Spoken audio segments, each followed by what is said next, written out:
Hello everyone, welcome to yet another episode of mentors ज्ञान।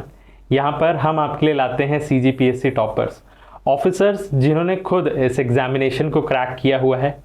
आज हमारे साथ सीजीपीएससी 2021 के ऑफिसर बैठे हुए हैं जिनको अभी असिस्टेंट डायरेक्टर ट्राइबल का पोस्ट मिला हुआ है। So let's welcome Kripendra Tiwari ji. कैसे हैं आप? बहुत बढ़िया। आज आपको सब कुछ बताना है, किस तरीके से तैयारी करनी चाहिए, क्या क्या आपने इस पूरे जर्नी में एक्सपीरियंस किया हुआ है, सब कुछ आपको डिटेल में बताना पड़ेगा। पर सबसे पहले आप अपने बारे में बताइए। जैसे नाम से तो आपने परिचय करा ही दिया है। मैं मूलतः रहने वाला पंडरिया जिला कबीरधाम से आता हूँ। वनांचल क्षेत्र के समथिंग एरिया है वो। और मेरा जो विद्यालयीन स्तर की पढ़ाई है वो सरस्वती शिशु मंदिर पंडरिया से ही संपूर्ण हुई है, पहली से लेकर पूरे 12वीं तक का। उसके बाद बात आती है महाविद्यालय स्तर की पढ़ाई करने की। तो महाविद्यालय स्तर की पढ़ाई करने के लिए एक वो क्षेत्र और घरेलू परिस्थिति इतना डेवलप्ड थे नहीं कि हम बाहर बिलासपुर में रहकर पढ़ाई कर लें। फिर भी ऐसी परिस्थिति बनी। 12वीं में परिणाम अच्छे रहते हैं तो एक बड़े उम्मीद पाला जाता है। तो घर वाले ने सोचा कि नहीं अब परिणाम अच्छे आए हैं तो इनको बाहर ही पढ़ाना चाहिए ताकि इनका भविष्य उज्ज्वल हो। तो इस दृष्टि से फिर विज्ञान महाविद्यालय शुरू में सोचे थे कि गुरु घासीदास विश्वविद्यालय से पढ़ाई करें। फिर अंतिम में मैं साइंस कॉलेज का नाम बहुत से सुना हुआ था और मेरे परिवार के कोई वरिष्ठ थे वो भी पढ़े हुए थे उससे, और बहुत ही उनका चर्चा सुना, साइंस कॉलेज में एडमिशन लेते हैं। और ऐसे स्नातक से विज्ञान महाविद्यालय से हुआ और स्नातकोत्तर के लिए साइंस कॉलेज से ही आगे बढ़ना था। पर परिस्थिति ऐसी रही कि हम शासकीय जमुना प्रसाद वर्मा स्नातकोत्तर महाविद्यालय से आगे बढ़े। ये शैक्षणिक बैकग्राउंड हो गई है। साथ में परिवार में माता पिता जी और मेरे एक बड़े भाई और एक बड़ी बहन, ये छोटी सी फैमिली है। और इसके साथ ही और फिर उसके बाद भी हम पढ़ाई करना चालू किए। आज स्थिति है कि आपके समक्ष बैठे हैं हम। बिल्कुल, आपका हार्डवर्क एक्चुअल में झलकता है। आपने कई एग्जामिनेशंस क्रैक किए हुए हैं और आपके आने से पहले ही मैं लोगों को बता चुका था कि आज एकदम ही डायनामिक पर्सनालिटी आने वाली है। तो बिल्कुल इस एपिसोड को तो एकदम देख ही लेना करके। तो आज सबसे पहले तो आप ये बताइए कि ध्यान कैसे आया कि भाई पीएससी की तैयारी करेंगे? आपके पास तो और भी ऑप्शंस थे, तो ये क्यों सोचे? इसके पीछे जो सोच है वो तो मैं विद्यालयीन स्तर में पंडरिया में ही रहा हूँ। ऐसा कोई इंटेंशन था नहीं बाहर ही जाकर पढ़ना है। आर्थिक स्थिति बहुत मैटर करता है तो वो भी था। और साथ में हम जब 12वीं में वहाँ पे विचार आया कि उस समय वो संक्रमण काल था, ऐसा संक्रमण काल कि आज भी इंजीनियरिंग करने में बेस्ट स्कोप है अगर उसमें आप अच्छे से एफर्ट दो। पर वो जो एक हवा चला था कि नहीं हमको इंजीनियरिंग ही करना है सारे बच्चों को, जैसे अभी बहुत सारे में है कि हमको सिविल सर्विस की ही तैयारी करना है, वैसा एक हवा का संक्रमण काल था। थोड़ा वो स्टॉप हो रहा था तो उस समय मेरे भी लगा, घर वाले अच्छे परसेंट जब मैथ्स बैकग्राउंड से आते थे तो निश्चित ही उनका रुझान किसकी ओर जाता था कि हम अपने बच्चे को हम इंजीनियर बनाएंगे, अभियंता बना के खुश रहेंगे ऐसे करके। तो वो संक्रमण काल लगा। तो वहाँ पे ना तो मेरा विचार वहाँ पे लगा कि मैं इंजीनियरिंग में नहीं और साथ में सिविल सर्विस की ओर आने, क्योंकि मेरे एक परिवार में रहे हैं भैया, साथ में वो आबकारी उप निरीक्षक बने। तो उनका बनना पहले तो मेरे लिए ना एक वर्दी बहुत महत्वपूर्ण था और दूसरा कि जॉब, ये जॉब नाम ही बहुत महत्वपूर्ण लगता था मेरे को। क्या मैं सोचता था कि क्या मैं जॉब पा सकता हूँ ऐसे करके।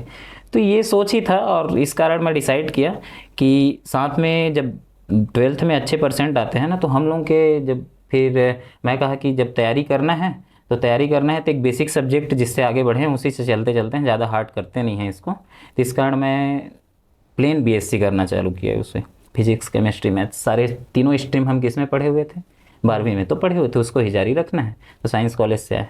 इकॉनमी वाली बात बोली तो यहाँ पे इंस्पायर स्कॉलरशिप मिलता है, जो टॉप 1% ऑफ माध्यमिक शिक्षा मंडल में जो रहते हैं छात्र उनको मिलता है, जो बेसिक सब्जेक्ट से क्या करते हैं अपना ग्रेजुएशन पूर्ण करते हैं। तो उसमें 80,000 रुपये प्रति साल मिलता है। तो एक इकोनॉमिकल सपोर्ट भी मिल गया मेरे को कि मैं तैयारी करूँ यहाँ रह के। तो मेरे को एक 80,000 रुपये सालाना एक छात्र के लिए बहुत बड़ी राशि होती है। तो बस वो भी एक था और साथ में उद्देश्य तो था कि आगे जाके हमको किसकी तैयारी करनी है, सिविल सर्विस की तैयारी करनी है। बस उस उद्देश्य से हम यहाँ कहाँ विज्ञान महाविद्यालय में आए, साथ में पढ़ाई किए और यहीं आके फिर सोशली कनेक्ट होना भी चालू किया हम। और सोशली कनेक्ट होते हुए चालू किए, और अंततः फिर जैसे ही शैक्षणिक सत्र स्नातक का समाप्त होता है, उसके बाद फिर अपना रुझान रहा कि जिस उद्देश्य से हम बिलासपुर आए थे उस उद्देश्य को अब पूरा करना है। तो उसके बाद अब देखो क्या है ना कि नौका सब पार लगा सकते हैं, और पेट से सीख कर कोई नहीं आते हैं, है ना, सारे यहीं सीखते हैं, और खुद से सब अनुभव करने लग जाएंगे तो बहुत समय लगता है। इस कारण अनुभवी लोगों की आवश्यकता है। इस कारण मैं शैक्षणिक संस्थान में ज्वाइन किया, गुरुकुल ICS आदरणीय श्री ब्रजेंद्र शुक्ला सर जी के द्वारा मार्गदर्शित था, उसमें उसको ज्वाइन किया। इसके लिए एक अच्छी बात बता सकता हूँ, जैसे मेडिकल फील्ड में हम लोग सारे दवाई को रिसर्च करते रहें तो फिर हम लोग मर जाएंगे अगर किस बीमारी होगा तो, और दवाई को रिसर्च करने से पहले इस कारण हम क्या करते हैं कि उस जो दूसरों ने रिसर्च किया है उसका फ़ायदा लेते हैं, और हम जाके वहाँ से एक दवाई लेते हैं और सीधा जाकर उसको खा लेते हैं, है ना। तो दूसरों का अनुभव इस तैयारी के लिए बहुत आवश्यकता है। इस कारण शैक्षणिक संस्थान ज्वाइन करना बहुत उचित था, और वो बहुत उचित निर्णय भी लगा मेरे को बाद में, अभी जब चिंतन करते हैं तो ज्वाइन किया, क्योंकि वो कितने दिनों के मार्गदर्शन से प्राप्त होते हैं। खुद से आप तैयारी करते रहोगे तो एक चैप्टर पढ़ने में 2 दिन 3 दिन लग जाते हैं, पर वहाँ 2 घंटे के क्लास में वो सारे कवर हो जाते हैं, घर में आके अच्छे से पढ़ लेते हैं। तो ये पूरा शैक्षणिक चीज़ें इसमें कवर हुआ, और स्नातक का रहा, और उसके बाद तैयारी चालू किए गुरुकुल ICS से, और उसके बाद फिर एग्ज़ाम साइकिल हुआ, और एग्ज़ाम साइकिल में अभी भी एग्ज़ाम की प्रक्रियाएँ जारी हैं। अच्छा, अभी भी जारी है? अभी भी जारी हैं एग्ज़ाम की प्रक्रियाएँ। तो ये बताइए कि कब से आपने एकदम अटेम्प्ट देना शुरू किया था PSC का? जैसे ही मेरा स्नातक कंप्लीट हुआ विज्ञान महाविद्यालय से, तो मैंने सोचा कि अब तो तैयारी करना है, और गुरुकुल ICS ज्वाइन भी किया मैं। अब तैयारी प्रारंभ किया, और साथ में कि मेरे को मास्टर डिग्री भी करना है, क्योंकि जब पहले के लोगों को जाते हैं ना तो क्या बोलते हैं, तो आज भी बड़े बुजुर्गों से पूछते हैं कि आपने क्या किया, मैं मेरिट पास हूँ इसे करके बोलते हैं।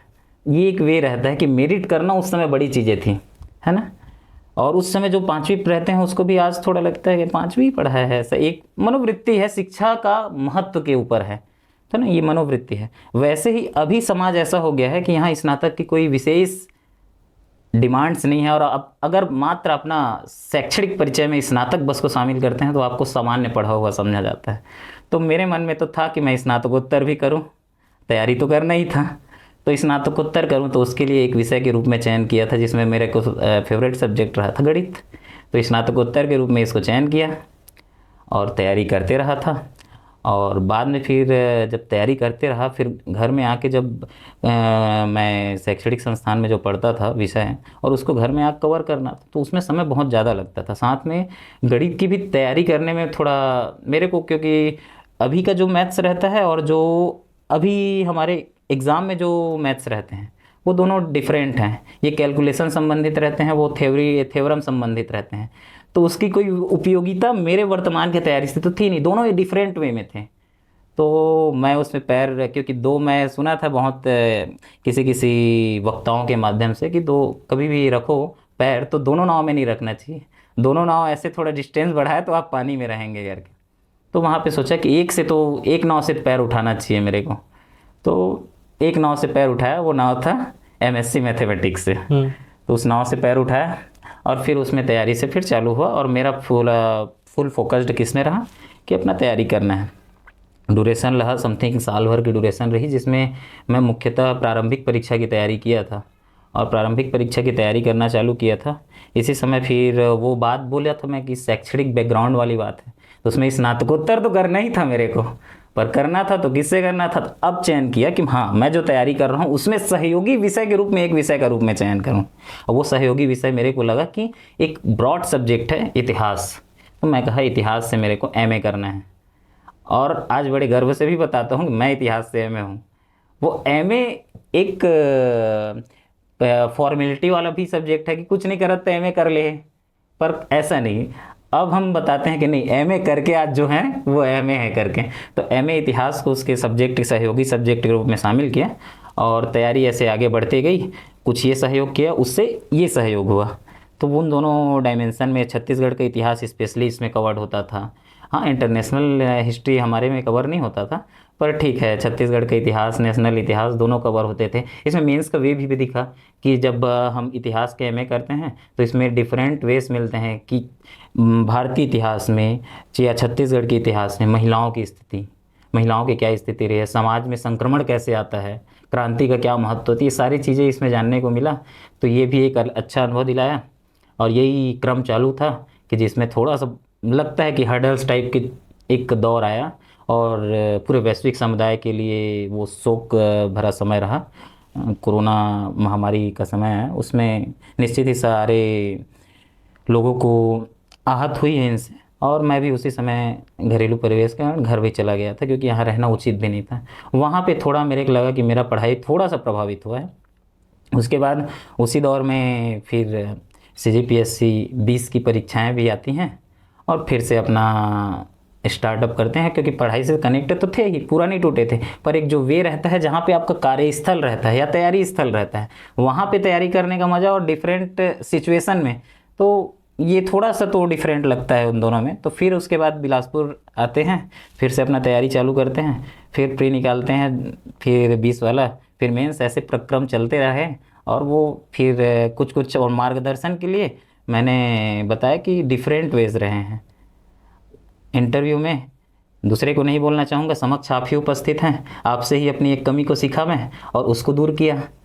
तो ऐसे बहुत सारे सीख साथ में मिलते चले हैं। बहुत सारे प्रशिक्षक के रूप में मेरे जीवन में प्रशिक्षक आए हैं, तो सबके लाभों से आज जो भी हैं वो हैं, ऐसा है। कॉन्ग्रेचुलेशंस आपको आपके सक्सेस के लिए। धन्यवाद। वो बताइए कि जब इस बार रिजल्ट आया जी जी, तो कैसा रिएक्शन था, कहाँ थे, किन लोगों को फ़ोन किए, क्या आप फील करो थे उस समय? सबसे पहले तो पहला जॉब होता है, जैसे बोलते हैं ना, पहला सैलरी होता है करके। तो एक सामान्य सा रिज़ल्ट था, और वो रिज़ल्ट था फूड इंस्पेक्टर्स का। समय थी, उसमें समय कौन सा था, उस समय नवरात्र का पर्व चल रहा था। और नवरात्र का पर्व चल रहा था उसी समय मैं ना मेंस की तैयारी 21 वाले जिसके लिए आज चयनित हुए हैं ना, उसकी तैयारी चल रही थी। और स्टडी हब लाइब्रेरी है गांधी चौक में, वहाँ मैं अध्ययन करता था। सुबह ऐसे समथिंग 7 बजे जाते थे, और वहीं भोजन की व्यवस्था थी, वहीं टिफ़िन मंगाते थे, और लगभग 9-10 बजे आते थे। 9-10 बजे वापस आना हुआ घर, तो रामचरण साहू जी करके एक दोस्त है मेरे, तो बोलते हैं भैया, भैया ही संबोधित करते हैं, भैया बोलते हैं कि आज हम लोग ना चलते हैं, नवरात्र पर्व है, मैं भी मंदिर नहीं गया हूँ, और हमारे यहाँ देवी के लिए प्रतिष्ठित स्थान माँ काली जी का मंदिर है तिफरा में जो है, तो हम लोग कहते हैं चलो जाते हैं। सप्तमी का तिथि था, 7वां दिन था नवरात्र का। तो उस दिन हम लोग लाइन में लगे थे और लाइन में लगे ही थे कि एक दोस्त का कॉल आता है, फूड इंस्पेक्टर का शायद रिज़ल्ट आ गया ऐसे करके।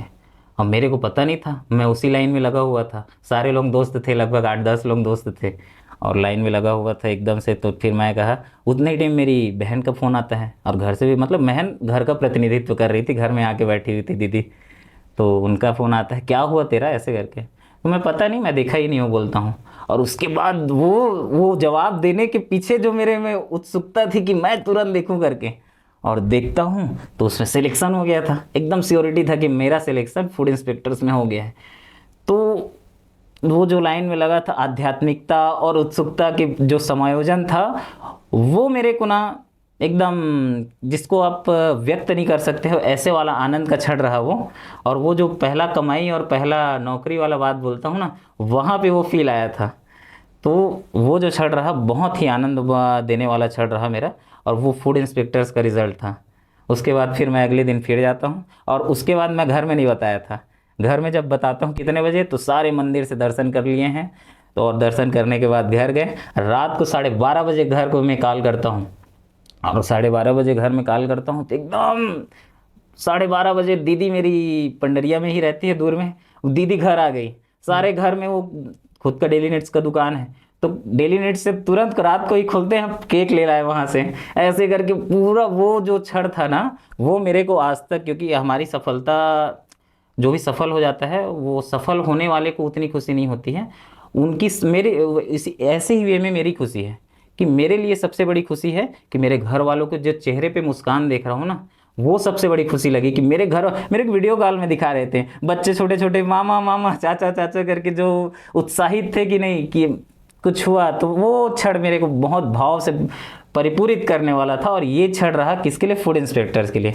इसके इसी तारतम्य में असिस्टेंट ऑडिटर का रिजल्ट आया और 21 के रिजल्ट की बात आपने चालू की थी और यही चीज़ रही 21 के रिजल्ट में।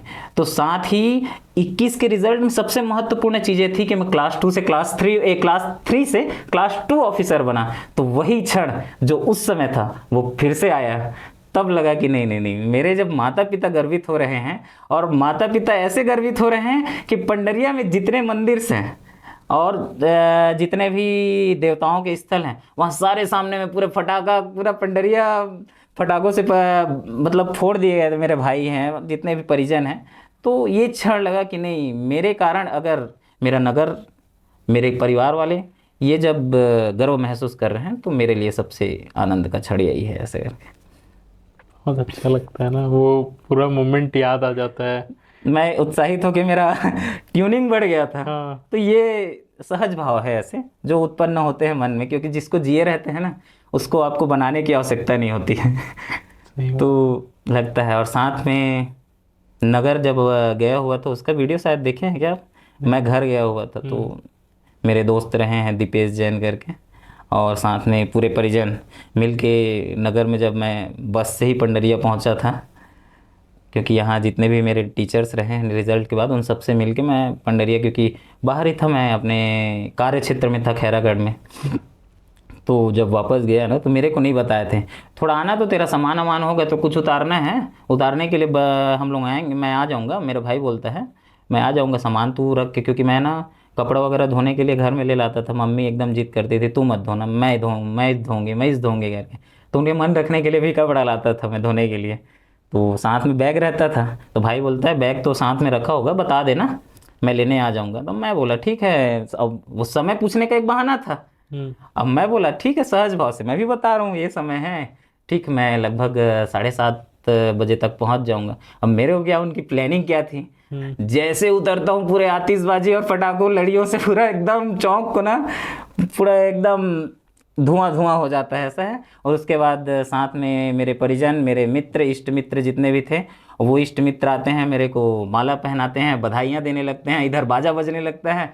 तो वो क्षण तो और भी मेरे को कौन से कैसे इस समय में मैं आ गया हूँ ऐसे टाइप का फीलिंग आया।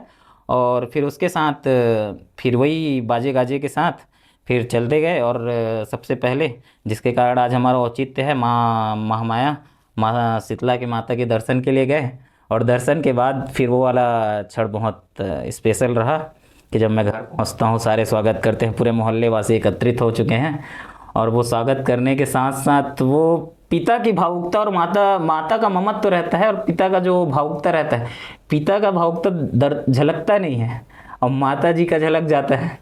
मार हो पड़ी थी और पिताजी को मैं उस समय मेरा ना सारे भीड़ से ध्यान हट गया था। मैं केवल और केवल अपना, ठीक है सारे लोगों के लिए होता होगा क्योंकि सबके लिए श्रेष्ठ और सबसे सर्वोच्च स्थान माता पिता का होता है। और मेरे लिए सबसे बड़ी खुशी वही है, मैं जब पूर्व में बताया कि मेरे माता पिता खुश हो रहे हैं तो मेरे लिए सबसे बड़ी खुशी वही है।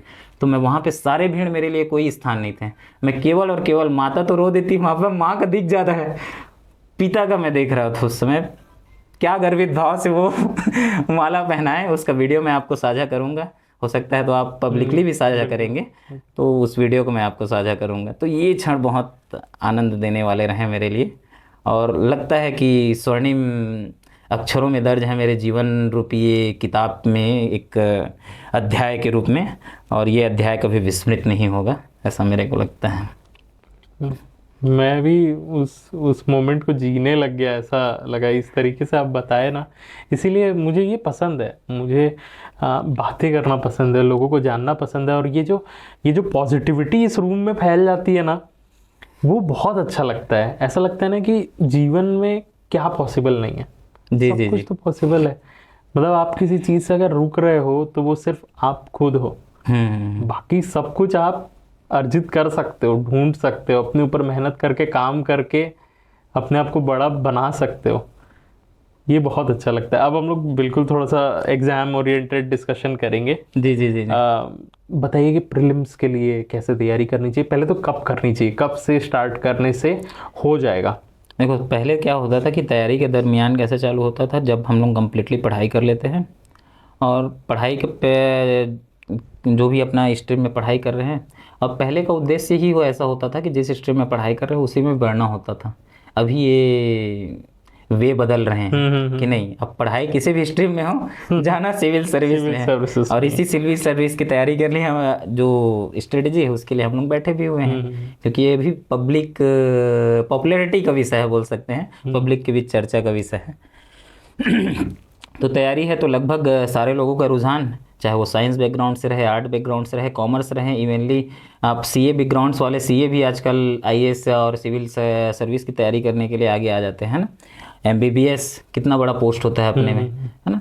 तो आप एमबीबीएस की डिग्री हासिल कर लिए, फिर भी एमबीबीएस वाले भी अपने स्थान पे नहीं रुकते हैं, वो भी सिविल सर्वेंट बनना चाहते हैं। तो ठीक है, सबकी अपेक्षाएं हैं, अब तैयारी करना सभी चालू करते हैं।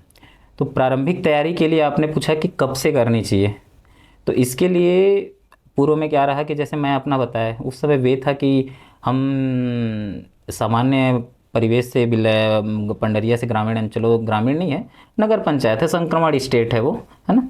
तो उससे कहाँ आए थे, वहाँ कोई इतना डेवलप्ड ऐसे मेंटेलिटी थी नहीं कि हम कैसे तैयारी करें, क्या करें। तो सबसे पहले तो हमको ग्रेजुएशन कंप्लीट करना था, तो हमको वो परिवेश तो मिल नहीं पाया कि हम वहीं से तैयारी करना चालू कर दें। होता ज़्यादा बढ़िया वो, पर वो नहीं मिल पाया। तो इस कारण हमने यहाँ का आए, यहाँ के परिवेश से परिचित हुए और बिलासपुर हब के रूप में जाना जाता है। और जब हब के रूप में जाना जाता है तो यहाँ भलीभांति परिचित हुए। और मेरे को लगता है कि आज मैं जिस स्थान पे हूँ इसके लिए बिलासपुर में ही मेरा स्नातक होना ही सबसे महत्वपूर्ण है। अगर मैं स्नातक के लिए यहाँ ना आता तो मैं ये अपेक्षा नहीं करता हूँ कि आज जिस स्थिति में मैं आपके समक्ष बैठा हुआ हूँ उसी स्थिति में होता। तो बिलासपुर में स्नातक करना इसके लिए महत्वपूर्ण है। तो स्नातक के बाद मैंने तैयारी प्रारंभ की। पर हाँ, यहाँ पे ना आज के समय में, क्योंकि जब समय इतने कॉम्पिटिशन्स के आ गए हैं, दिन ब दिन उसके स्तर बहुत एडवांस्ड होते जा रहे हैं, तो आपको अध्ययन का स्तर भी बढ़ाना पड़ेगा। पहले पूछा जाता था कि रायपुर की राजधानी, छत्तीसगढ़ की राजधानी क्या है, तो छत्तीसगढ़ की राजधानी क्या है, तो उसमें हम लोग 4 ऑप्शन दिया रहता था, महासमुंद, रायपुर, धमतरी, गरियाबंद। तो हम लोग सीधे रायपुर मार के आते थे। अब रहता है, उसके बाद फिर एडवांस होता है, नया छत्तीसगढ़ की राजधानी रायपुर है, उस रायपुर के हृदय स्थल कहा जाता है, ऐसे एक स्टेटमेंट बना देंगे। ठीक है। दूसरा, छत्तीसगढ़ की राजधानी के रूप में नया रायपुर क्षेत्र है, वो कितने एकड़ में है, एक क्षेत्र बन गया। दूसरा है कौन से गांव में स्थापित है, जिसको हम लोग प्रतिस्थापित करके वो नया रायपुर शहर बसाए। ऐसे 4 स्टेटमेंट दे देंगे। अब 4 स्टेटमेंट में आप चारों स्टेटमेंट से जब तक परिचित नहीं होंगे, और ये वे है, 2 ही साल हुआ है इसमें परिवर्तन होने का, और ये जो पैटर्न फॉलो कर रहे हैं, ये पैटर्न यूपीएससी संबंधी पैटर्न फॉलो हो रहे हैं, क्योंकि स्टेटमेंट संबंधित क्वेश्चन आपसे पूछना चालू कर दिए। इसमें आप अभी भी इसमें सहूलियत है। इस बार का यूपीएससी का जब पेपर देखेंगे तो उसमें आते हैं कि चारों स्टेटमेंट जानोगे तभी बनेगा। अभी भी स्टेट पीएससी ऐसा लागू नहीं किया है, वो बढ़ाएगा आने वाले समय में। इसी कारण बोल रहा हूँ कि हमारे तैयारी जो प्रारंभ होना है वो आपका 12वीं, अगर इस क्षेत्र में रुझान रखते हैं तो आप 12वीं से प्रारंभ करें, और 12वीं से प्रारंभ करने के साथ तैयारी फ्रेंडली सब्जेक्ट का चयन करें। आप वो आपकी मेंटलिटी पे है, आपकी एबिलिटी पे है कि आप कितना एफर्ट देकर किस सब्जेक्ट को कर सकते हैं। और तैयारी तो मेरे को लगता है कि अब ना आपको 12वीं से ही चालू कर देना चाहिए। जैसे जेडब्ल्यू मेंस में आपने 10वीं से चालू कर देते हैं तैयारी, है ना, आना तो 12वीं के बाद रहता है। और सामान्य बच्चे रहते हैं 12वीं के बाद 2 साल गैप करते हैं, उसके बाद तो इनका क्या है, 2 साल गैप बन जाता है। और ये जो स्वर्णिम समय है, युवावस्था, जिसमें हम सारे एफर्ट लगा सकते हैं, 1 और 1 11 होता है ना, तो यहीं पे है 1 और 1 घंटा 2 मिलके 11 घंटा मिलते हैं। और वो जब एक समय बीत जाता है, 25-26 की एज को क्रॉस कर लेते हैं ना, तो वहाँ थोड़ा निरस्ता सी आ जाती है। यहाँ पे हम लोग बहुत ज़्यादा एनर्जेटिक रहते हैं। तो इस एनर्जेटिक वे का, जो एनर्जेटिक एज है, इस एज का हम लोग अच्छे से प्रयोग करें तो मेरे को लगता है कि ये पॉजिटिव रिजल्ट भी देंगे हमको। और तैयारी करने के लिए फिर वही है कि इस जो एज है, इस एज का सदुपयोग करें। और सदुपयोग यही कर सकते हैं कि हम लोग 12वीं के बाद इसकी तैयारी प्रारंभ करें। आने वाले समय में तो होगा कि बच्चे को अभी से ट्रेन करना चालू करेंगे, और करना भी चाहिए। बच्चे को जनरल अवेयरनेस संबंधी और जनरल नॉलेज संबंधी ज्ञान तो बचपन से ही देने रहना चाहिए। आज के जो बड़े टॉप स्कूल्स हैं वहाँ तो ये सब चीज़ें बचपन से फॉलो कराया जा रहे हैं। और ठीक है, मध्यम वर्ग के लिए अलग चुनौती है, अलग बात है, पर हाँ, ऐसे परिवेश देने चाहिए आज से बच्चों को, क्योंकि अगर वैसा एम आप अपने बच्चों पे देखते हैं तो। बिल्कुल। एक और चीज़ कि तैयारी जब आप स्टार्ट करते हैं कितने ड्यूरेशन में एक बार आप मतलब कोर्स कंप्लीट कर सकते हैं? जैसे आपने प्री की कोचिंग की थी, तो अगर आज से कोई तैयारी करता है तो क्या उसका अगला प्री निकल जाएगा? अगला प्री होना है फरवरी में, सेकेंड सैटरडे फरवरी। और वो कौन से होना है? 2024 के 23 तो चल रहा है, और आज चल रहा है जून। जुलाई, अगस्त, सितंबर 6 महीने इधर हो जाते हैं और 1 महीने का समय उधर हो जाता है। तो मैं तो एकदम डेफिनेटली बोल सकता हूँ कि ये 6 महीने बहुत पर्याप्त हैं स्टेट पीएससी की प्री निकालने के लिए। और इसलिए पर्याप्त है क्योंकि, और पर्याप्त इसलिए भी है क्योंकि इसमें आपकी एबिलिटी और उसमें संकेंद्रण कितना है ये भी मैटर करता है कि आप कितने संकेंद्रित होकर तैयारी करते हैं। तो कोई बड़ा सब्जेक्ट है नहीं और सारे सब्जेक्ट कवर कर सकते हैं। जैसे स्वर्णिम भाई की चर्चा कर रहे को मैं इसमें लाना चाहूँगा कि स्वर्णिम भाई क्या है, वो यूपीएससी की तैयारी कर रहे हैं। स्टेट का उनका एफर्ट था नहीं, पर बहुत ही सीमित समय में वो स्टेट का एफर्ट देते हैं, और उनकी जो एफर्ट है वो एफर्ट बहुत प्रभावी था। इस कारण था कि आज उन्होंने भी असिस्टेंट डायरेक्टर ऑफ ट्राइबल का पद प्राप्त किया है। तो है ना, तो इसमें महत्वपूर्ण है लगन। लगन सबसे महत्वपूर्ण है। जो आप बोले कि तैयारी के दरमियान, इसमें एक बात जोड़ना चाहूँगा कि ये बिलासपुर को हब के रूप में जान रहे हैं, और मेरे को लगता है कि मोस्टली सारे तैयारी करने वालों में से 60 से 70% तो यहीं से तैयारी करते होंगे। और तैयारी करने के साथ सारे लोग तैयारी करते हैं, उसमें से विभिन्न शैक्षणिक संस्थाओं में तैयारी करते हैं। सारे के बीच में कुछ का ही चयन होता है। वो शैक्षणिक संस्थाओं में से ही सबका चयन नहीं होता है।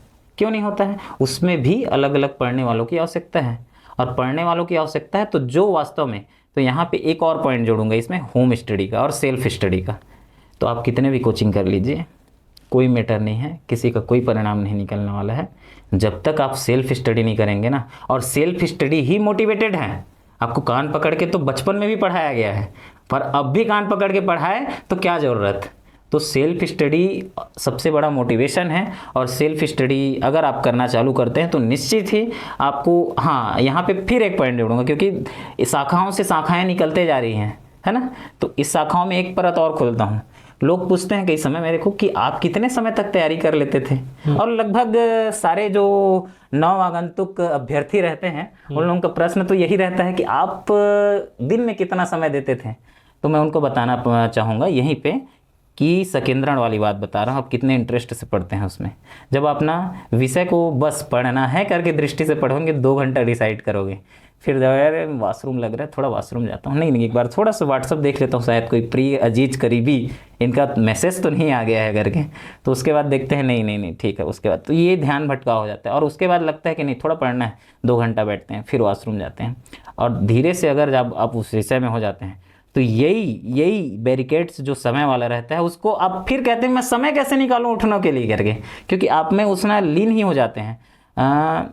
इसके लिए स्पेशली बोल देता हूँ कि आप जब थिएटर जाते हैं ना तो मूवी देखते हैं तो उसमें कतई बीच में नहीं लगता है कि आपको उठूं करके, मस्त आनंद के साथ मूवी देखते रहते हैं। क्यों?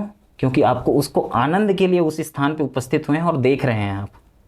तो वो जब आप आनंद वहाँ पे फील करने लगेंगे अपने पढ़ाई में, तो वो चीज़ें हैं, और जो चीज़ इंटरेस्टेड रहती हैं वो बोरियस फील नहीं होती हैं।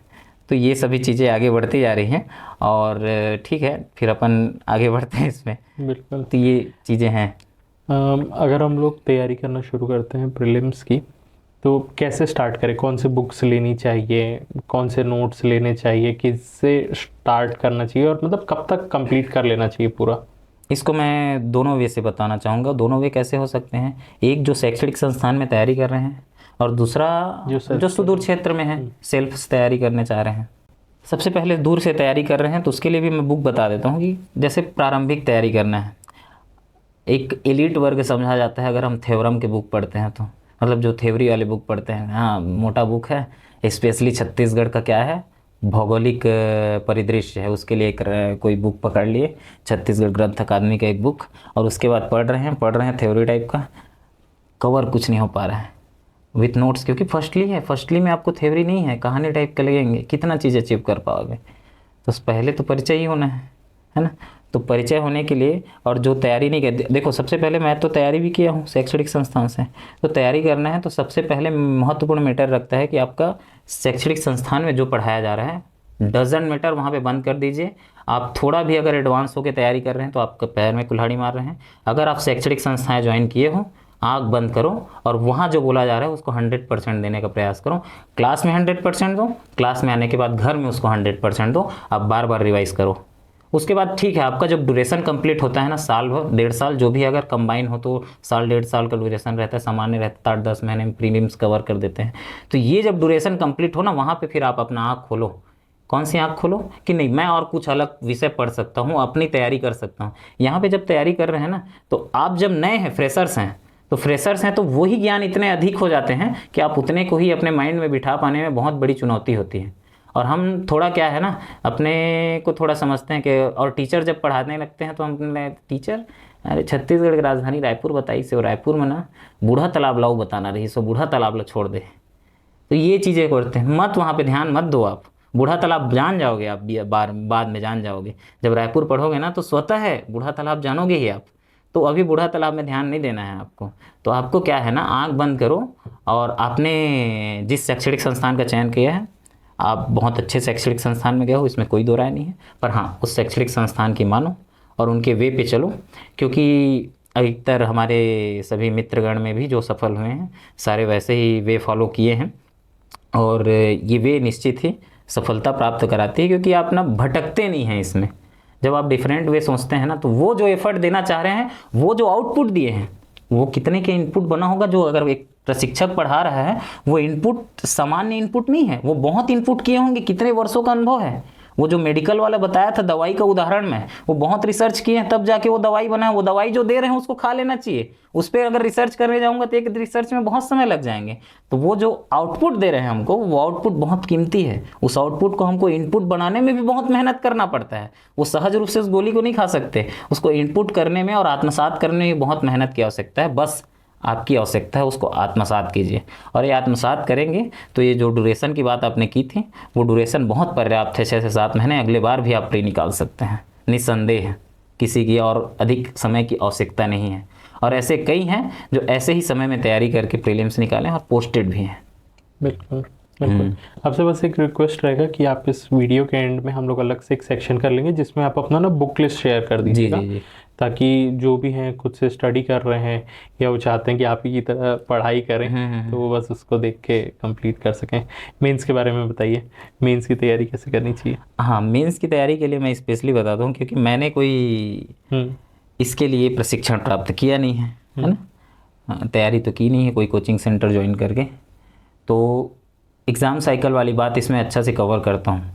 ये फेलियर लोगों को सुनने के पीछे का रीज़न एक रहता है कि वो जिन मार्गों पे असफल हुए हैं उन बातों को आप समझो, और वो जितने समय उसमें गए व्यर्थ किए हैं, अब जितना समय उनका लगा है, वो लगा समय आपके लिए कीमती बने। आप उसमें समय ना लगाएं, उसका फ़ायदा आपको मिलना चाहिए। तो यही चीज़ें हैं। तो मेंस की तैयारी में कि मेरा क्या है कि एग्ज़ाम साइकिल की बात चालू कर रहा हूँ यहाँ पे। तो एग्ज़ाम साइकिल, और एग्ज़ाम साइकिल में फंसने के बाद आप किसी की तैयारी नहीं कर सकते हैं। तो ये मेरा अनुभव यही है कि आप तैयारी करके बैठे समय से पहले। और जो मैं इससे पूर्व में बोला हूँ कि आपकी तैयारी 12वीं से चालू हो जानी चाहिए, वो बहुत आवश्यक है। क्यों? क्योंकि आप एग्ज़ाम साइकिल में फंसते हैं। और मेरे एक शिक्षक रहे हैं, वो बहुत अच्छा ज्ञान दिए थे उस समय मेरे को, कि आप एग्ज़ाम साइकिल में फंस गए, कृपेन जी बोलते हैं। और एग्ज़ाम साइकिल में फंसने के बाद मैं अपना सफ़र बताता हूँ, और कैसे फंसा हूँ अभी तक बताता हूँ। एज मैं आपके समक्ष में बैठा हूँ तब तक बताता हूँ कि मैं एग्ज़ाम साइकिल में कैसे फंसा हूँ। मेंस की मैंने कोई तैयारी नहीं की, तैयारी की थी, उसी तैयारी में आगे बढ़ रहा था। कोरोना का समय काल था, बस उसी तैयारी के बीच में प्रीलिम्स की एग्ज़ाम आता है, और वो इस एग्ज़ाम को मैं दिलाता हूँ, प्रीलिम्स क्लियर हो जाता है मेरे लिए ब्लैंक। अरे मेंस को तो पढ़ा ही नहीं था मैं तो प्रीलिम्स बस पढ़ा था। तो मेजरली वो सब्जेक्ट बस कवर हैं जो छत्तीसगढ़ से, जैसे भूगोल हैं, इतिहास हैं, है ना। तो ये सारे सब्जेक्ट बस काम आ सकते थे उसमें, है ना। और उसके बाद सोशियोलॉजी है, फिलॉसफी है, पेपर 7 है, स्पेशली साइंस के पोर्शन को कवर करना था। तो और आपका लोक प्रशासन कवर करना था। ये सारे सब्जेक्ट डिफरेंट थे। समय था लगभग 2 से ढाई महीने का समय। अब कैसे किया जाए? तो कैसे किया जाए, तो ये दुष्प्रभाव बता रहा हूँ कि एग्ज़ाम साइकिल में फंसने का। अब मेरे पास सीमित समय है, मैं किसी भी विषय का विषय विशेषज्ञ एकदम से रूप में तैयारी नहीं कर सकता था। मैं एक परिचय होना था सबसे पहले। तो मैंने मार्केट से बुक उठाए, बुक बताऊंगा मैं बुक लिस्ट में, और उस बुक्स को उठाए, और उसके बाद जितने भी मेरे करीबी सफल हुए हैं उनसे मैं इस चीज़ को जानना चाहा कि सीमित समय में कैसे तैयारी किया जाए। तो उन्होंने जो मार्गदर्शन दिया, उस मार्गदर्शन से मेंस का एग्ज़ाम दिलाया। बात चालू होती है फरवरी 2021 से, क्योंकि फरवरी 2021 14 फरवरी को एग्ज़ाम हुआ था, है ना। 14 फरवरी के बाद जून में वो था 26 27 28 29 जून था, ऐसा 4 दिन का एग्ज़ाम था। वो जून था, शुरू में प्रारंभ में 15 16 17 18 था, 10 दिन बढ़ गया था किसी कारण बस। तो अब ये 3 महीने का समय, इसमें भी इंगेज हूँ मैं ना, तैयारी में इंगेज हूँ। और तैयारी किसके लिए हो रहा है? मेंस की खाना पूर्ति के लिए तैयारी हो रहा है, क्योंकि मेंस दिलाना है मेरे को, कोई अनुभव है नहीं तो मेंस तो दिलाना है। अब ये इंगेज 3 महीने हुआ, अच्छे अनुभव रहे मेरे, बहुत सारे अनुभव रहे। आज जिस परिस्थिति में हूँ उसके लिए वो 3 महीने बहुत यूज़फुल है। इसको मैं अपने लिए बहुत स्वर्णिम बातें मानता हूँ कि उस समय का जो तैयारी था वही आज मेरे नॉलेज का मुख्य आधार रहा। वो तैयारी रहा, इंगेज रहा। जून का समय बीत गया, जून का महीना समाप्त हो गया, मैंने मेंस लिख के आ गया। ठीक है, मेंस लिख के आने के बाद अब ऊहा-पोह में थे कि अरे मेंस तो लिखे हैं, और अनुभवी मेंस तो था नहीं मेरा। फर्स्टली मेंस था, और तैयारी के बाद भी मेंस होता तो एक बार श्योरिटी होती कि क्या अनुभव है, कैसा था, तो उसके भी श्योर नहीं थे। तो बस उसके आने में थोड़े चिंतन, और बहुत दिन तक तो घर भी नहीं गए थे, और मैं प्री के बाद गया भी नहीं था। होली भी नहीं मनाया था अपने घर में। तो होली एक बड़ा त्यौहार रहता है जिसमें सारे दोस्त मिलते हैं, वैसा चीज़ भी छोड़ दें।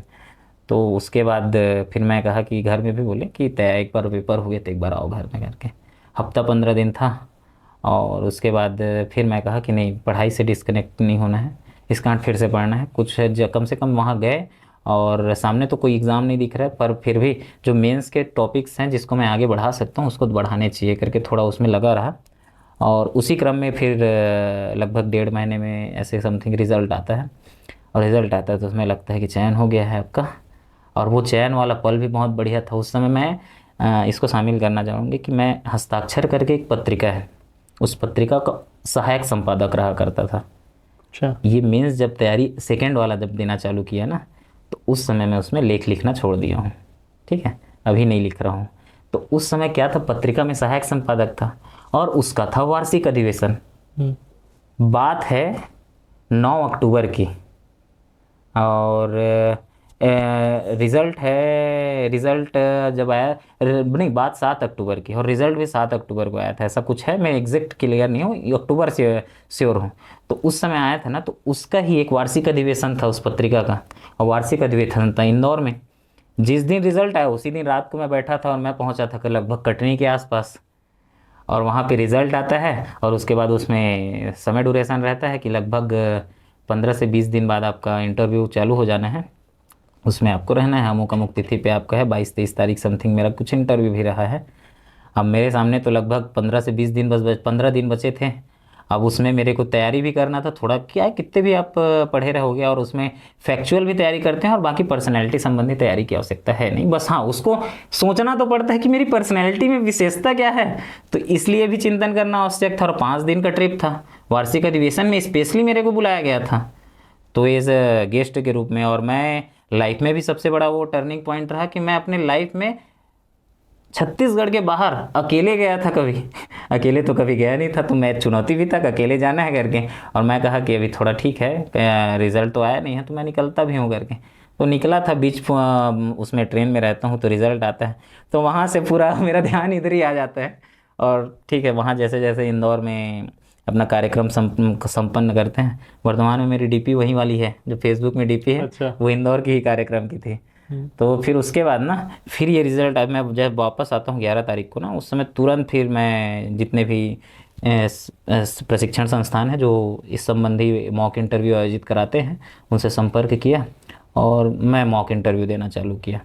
ठीक है, मॉक इंटरव्यू देना चालू किया, मॉक इंटरव्यू दिया, सभी जगह से अप्रिसिएशन मिला।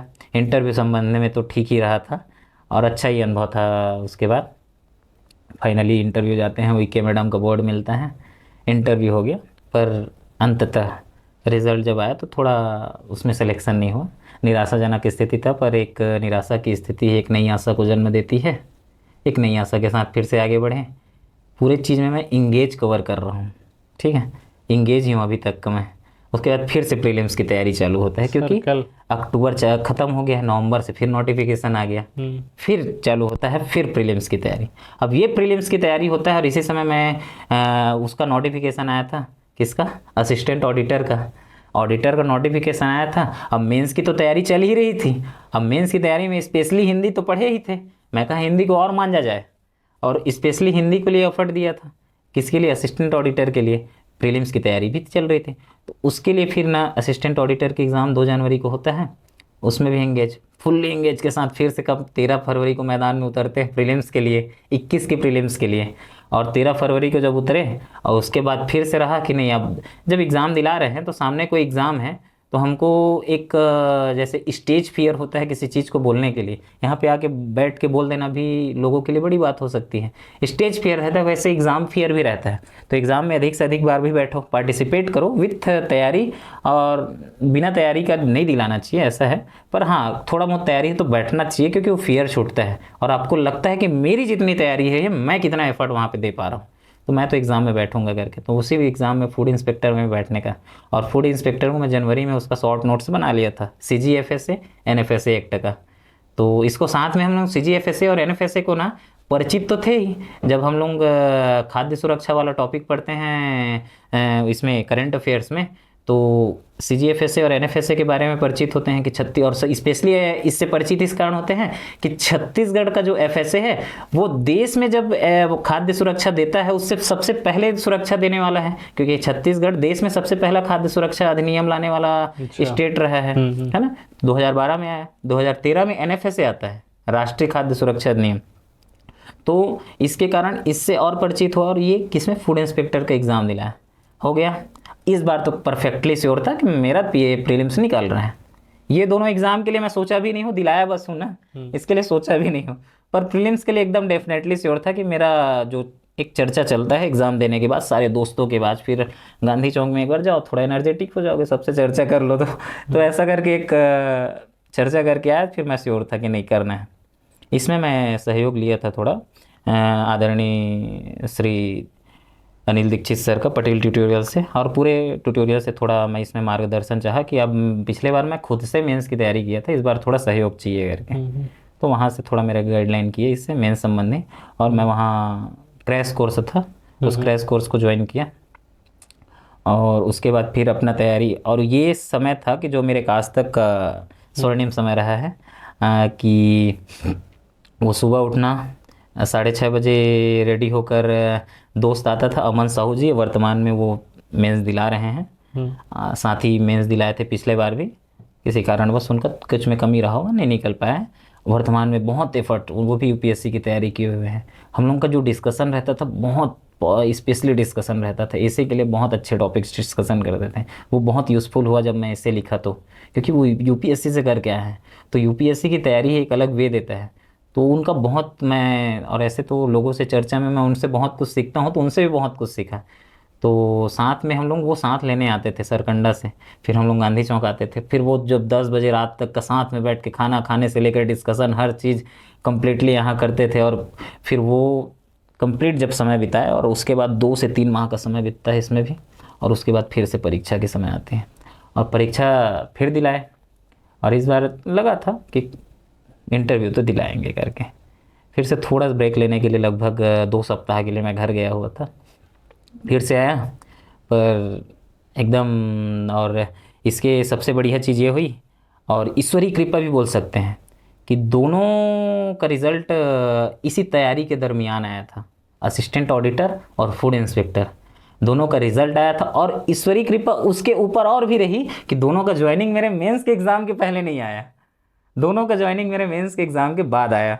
तो उसके बाद जैसे कंप्लीट होता है, जून में एग्ज़ाम हुआ, और जून में एग्ज़ाम के बाद जुलाई आता है, और जुलाई में मुश्किल से थोड़े दिन बचता है, और उसके बाद मैं असिस्टेंट ऑडिटर को ज्वाइन करता हूँ। इंगेज्ड, जो बता रहा हूँ ना, इंगेज्ड, तो ये इंगेजमेंट चल रहा है। 3 महीने उसमें पूरा जॉब में किया, मेडिकल बनवाया, ज्वाइनिंग किए कंप्लीटली उसमें, फिर भी इंगेज रहे, इंगेजमेंट चलती रही। फिर आता है इंटरव्यू की बारी, और यही असिस्टेंट ऑडिटर में रहते हुए इंटरव्यू दिलाया मैं। यहाँ एनओसी जो है, एनओसी के लिए एप्लीकेट करो, फिर हाँ उसके बाद इंटरव्यू के लिए जाओ। फिर इंटरव्यू गए, इंटरव्यू का अनुभव मिला जुला रहा, और परिणाम फिर एकदम बेहतरीन वाला आया। ठीक है, और साथ ही जैसे इंटरव्यू कंप्लीट होता है, फिर से नया आता है इंगेजमेंट, फूड इंस्पेक्टर्स की ज्वाइनिंग। तो अब फूड इंस्पेक्टर ज्वाइन करते हैं, वहाँ भी फुली इंगेज हो गए। अब फुली इंगेज वहाँ हो गए, अब फिर प्रीलिम्स की बारी आ गई। हम फिर हमारे नवंबर दिसंबर में पधार चुके हैं, फिर नई नोटिफिकेशन आ गई, अब फिर प्रीलिम्स आ गया, और फिर प्रीलिम्स दिखलाए, और प्रीलिम्स इस बार फिर निकल गया, और अभी मेंस के चरण में बैठे हैं। और समय सीमा अभी वर्तमान में, हम वर्तमान में जी रहे हैं, और मैं जिस समय तैयारी किया था, और ये इंगेजमेंट चलते रहा, और इसी इंगेजमेंट को हम लोग बोलते हैं एग्ज़ाम साइकिल। तो इन पूरे चीज़ों से अगर कोई सुनने वाले सीख सकते हैं, तो वो केवल और केवल एक चीज़ है, और वो चीज़ है कि इस एग्ज़ाम साइकिल में फंसने से पूर्व अपनी एक बार तैयारी कंप्लीट कर लेनी चाहिए। एग्ज़ाम साइकिल आपको अनुभव देगा, उन चीज़ों को मांझने में सहायक करेगा, मंजन की प्रक्रिया यहाँ पे होगी। तो तैयारी पूर्व से करें, ज़्यादा बेटर रहेगा। ये मेरा फेलियर रहा है, जो भी समझें इसका उपयोग आप करें और इनसे कुछ सीख लें। ये मैं बस इतना ही बोलना चाहता हूँ इसमें। बिल्कुल। इंटरव्यू के लिए क्या करना चाहिए? मतलब आप शुरू से ही वैसे रहते हैं कि कोई हॉबी आपको हेल्प करती है? तो कई लोग ऐसे हैं जो लोग इंटरव्यू के उनके कम मार्क्स आते हैं, पर आपके बहुत हाईएस्ट में से एक हैं, एक 108 है आई थिंक जी। तो one of the top numbers में से है, आई थिंक हाईएस्ट ही 110 गया हुआ है। तो किस तरीके से बोलना चाहिए, कैसे अपने आप को एक्सप्रेस करना चाहिए कि इतने अच्छे मार्क्स आ सकें? स्टेट पीएससी की जो परीक्षा है वो आपको हर पैमाने पे खरे उतारना चाहती है। आप आपके रटने की क्षमता कह सकते हैं, फैक्ट संबंधी नॉलेज प्रीलिम्स में ले लिया, आपको एंट्री देता है, चलो जाओ मेंस में, ऐसे करके। वो एंट्रेंस एग्ज़ाम है, आप कितने रट सकते हैं। अब नॉलेज तो ले लिया आपने, किसी बहाने ले सकते हैं आप, अच्छे समझ के नॉलेज लिए हैं, या कैसे भी करके तत्कालिक रूप से मैं उसको समझ लिया, फिर भी तो आपने नॉलेज तो ले लिया, वो फैक्चुअल नॉलेज तो ले लिया। अब उस फैक्चुअल नॉलेज को कॉन्सेप्ट में कैसे बदल पाते हैं, विशेष परिस्थिति दे देती है उसमें आप कैसे लिख पाते हैं कि हमने क्या पढ़ी है, 1857 की क्रांति तो पढ़ी है, कौन से डेट पे हुए हैं, कितने लोग सम्मिलित हुए हैं, किन किन स्थानों से किसने किसने प्रतिनिधित्व किया है, अंग्रेज ऑफिसर्स कौन थे जिन्होंने उसका दमन किया, सारे फैक्ट क्लियर है ना हमको। कौन हमारे महापुरुष हुए हैं और क्रांतिकारी हुए हैं जिन्होंने कौन से नारा दिया, ये भी हमने पढ़ लिया है, कोई दिक्कत नहीं। पर ये परिस्थिति क्या रही होगी उस समय कि ये क्रांति करने की आवश्यकता हुई 1857 की। तो ये एक डिफरेंट थिंग किससे डेवलप होता है, जब मेंस की तैयारी करना प्रारंभ करते हैं, तो उसमें उस फैक्ट को कॉन्सेप्ट में बदलना प्रारंभ होता है। हमने फैक्चुअल तो नॉलेज ले लिया, अब उसको कॉन्सेप्ट, उसके विचारात्मक किन किन आयामों पे उसका उपयोग किया जा सकता है, चाहे सामाजिक परिदृश्य हो, राजनीतिक परिदृश्य हो, सांस्कृतिक परिदृश्य हो, आर्थिक परिदृश्य हो, तो ये सारे पैमानों पे खरा उतरने के लिए हमको कॉन्सेप्ट के लिए रेडी होना पड़ता है, और मेंस हमको उसके लिए क्लियर होना। हमने बातें साक्षात्कार से प्रारंभ की हैं, और साक्षात्कार इन कॉन्सेप्ट और फैक्ट दोनों क्लियर होने के बाद उस कॉन्सेप्ट और फैक्ट को, क्योंकि आपको एक प्रशासक के रूप में चुनने की तैयारी हो रही है यहाँ पे, है ना, क्योंकि ये जो पूरे परीक्षा किसके लिए आयोजित की है, आपको एक प्रशासनिक अधिकारी बनाने के लिए तैयारी हुई है। अब उस कॉन्सेप्ट और फैक्ट को आप कैसे एक्सप्रेस कर पाते हैं, ये महत्वपूर्ण है। तो उस एक्सप्रेस कैसे हो पाएगा, वो आपकी पर्सनैलिटी पे डिपेंड करेगी, व्यक्तित्व जिसको बोलते हैं। और व्यक्तित्व एक ऐसी प्रक्रिया है जो लंबे समयों में इसका निर्माण होता है, तात्कालिक निर्माण नहीं हो पाता है। तो साक्षात्कार की प्रक्रिया, साक्षात्कार, आपका साक्षात्कार करना पड़े, आप समक्ष उसके उपस्थित हैं, वो आपको देखना चाहते हैं कि आप में क्या है, तो ये प्रक्रिया है साक्षात्कार की। तो वो आपको समझना चाहते हैं कि आप उस नॉलेज को कैसे एक्सप्रेस कर पा रहे हैं। तो नॉलेज तो मोस्ट इम्पॉर्टेंट, बिना नॉलेज के आप कहीं एक्सप्रेस नहीं कर पाते हैं। क्या बोलेंगे तो निरर्थक हो जाएगी। भाषाओं में अगर व्याकरणता नहीं रहेगी तो एकदम निरर्थक हो जाएंगी। वैसी ही है कि आपके बातों में ज्ञान ना रहे तो आपकी बातें क्या हो जाती, निरर्थक हो जाती है। तो ज्ञान होना बहुत जरूरी है। ये नहीं कि व्यक्तित्व के आधार पे आप सब कर लो, क्या बोलोगे वहाँ पे जाके। तो नॉलेज होना बहुत इंपॉर्टेंट है। इस कारण प्रीलिम्स पहले होता है, मेंस पहले, और अंतिम इंटरव्यू पहले भी रख सकते थे, है ना। तो लोगों को देख लेंगे जो एकदम अच्छा प्रशासकीय रहेगा वही बस एग्जाम दिलाएगा इंटरव्यू, ऐसे भी तो हो सकता था, पर नहीं, अंतिम में रखे, उसका रीज़न ये है। तो ठीक है, तो यहाँ पे ना कंप्लीटली आपको चेक किया जाता है कि क्या है आपकी व्यक्तित्व, आप कैसे एक्सप्रेस करते हो प्रशासनिक अधिकारी के रूप में, आपके बैठने का लहजा है। और जब हम लोग साक्षात्कार देते हैं तो इसके विशेष रूप से एक बार ध्यान देते हैं, तात्कालिक रूप से कुछ आमूलचूल परिवर्तन तो नहीं हो सकते हैं, पर यथासंभव प्रयास किया जा सकता है कि हम अपने आदतों में कुछ अगर चीज़ें हैं जिसको सुधार तात्कालिक रूप से कर सकते हैं तो कर सकते हैं। आखिर प्री और मेंस दे के आए हैं तो नॉलेज तो है ही हमको, है ना। जैसे कि फिर से उसको याद दिलाना चाहूँगा कि आपके माध्यम से मेरा एक सुधार हुआ था कि एक अपन शब्द एक्सप्रेस करता था, वो लोगों को चुभता था जो सामने पैनलिस्ट बैठे हुए थे, है ना। तो ये ऐसे सभी चीज़ों का ना निदान वो 10 से 15 दिन का जो ड्यूरेशन रहता है उसमें हम कर सकते हैं। बहुत बढ़िया चीज़ हमने कंप्लीट किया। आप अपने नाम है, नाम के बारे में क्यों नहीं जानेंगे, बर्थ स्थान है उसके बारे में क्यों नहीं जानेंगे, इतना पढ़ रहे हैं, डेट ऑफ बर्थ के बारे में भी जान सकते हैं।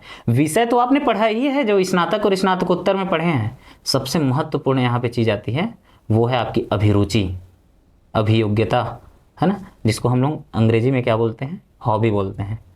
और अभिरुचि के लिए स्पेशली बोलते हैं कि क्या बोलते हैं, जिसको समय मिलने पे कर लिया जाए वो अभिरुचि कहलाती है। ठीक है, इसके लिए एक डिफरेंट वे है, वैसा रुचि जिसको आप समय ना मिले फिर भी उस समय में निकाल के कर लो, वो अभिरुचि है आपकी।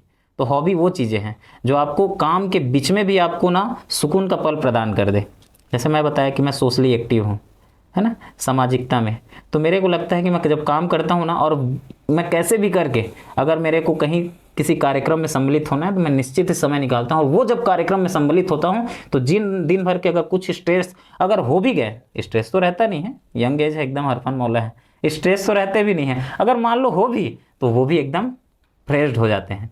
तो अपना हॉबी जब तैयारी करते हैं उसी समय से चयन करना प्रारंभ कर ले कि कौन सी हॉबी है। ये हॉबी मात्र आपको इंटरव्यू बस में, साक्षात्कार बस में है सफलता दिलाने के लिए नहीं कह रहा हूँ मैं, ये हॉबी आपको अच्छे से इंगेज रखती है। जिसका उदाहरण मैं आपको बताया कि मैं जब कहीं भी रहता हूँ और सोशली मैं शामिल हो जाता हूँ, मेरे माइंड क्या हो जाते हैं, फ्रेश हो जाते हैं।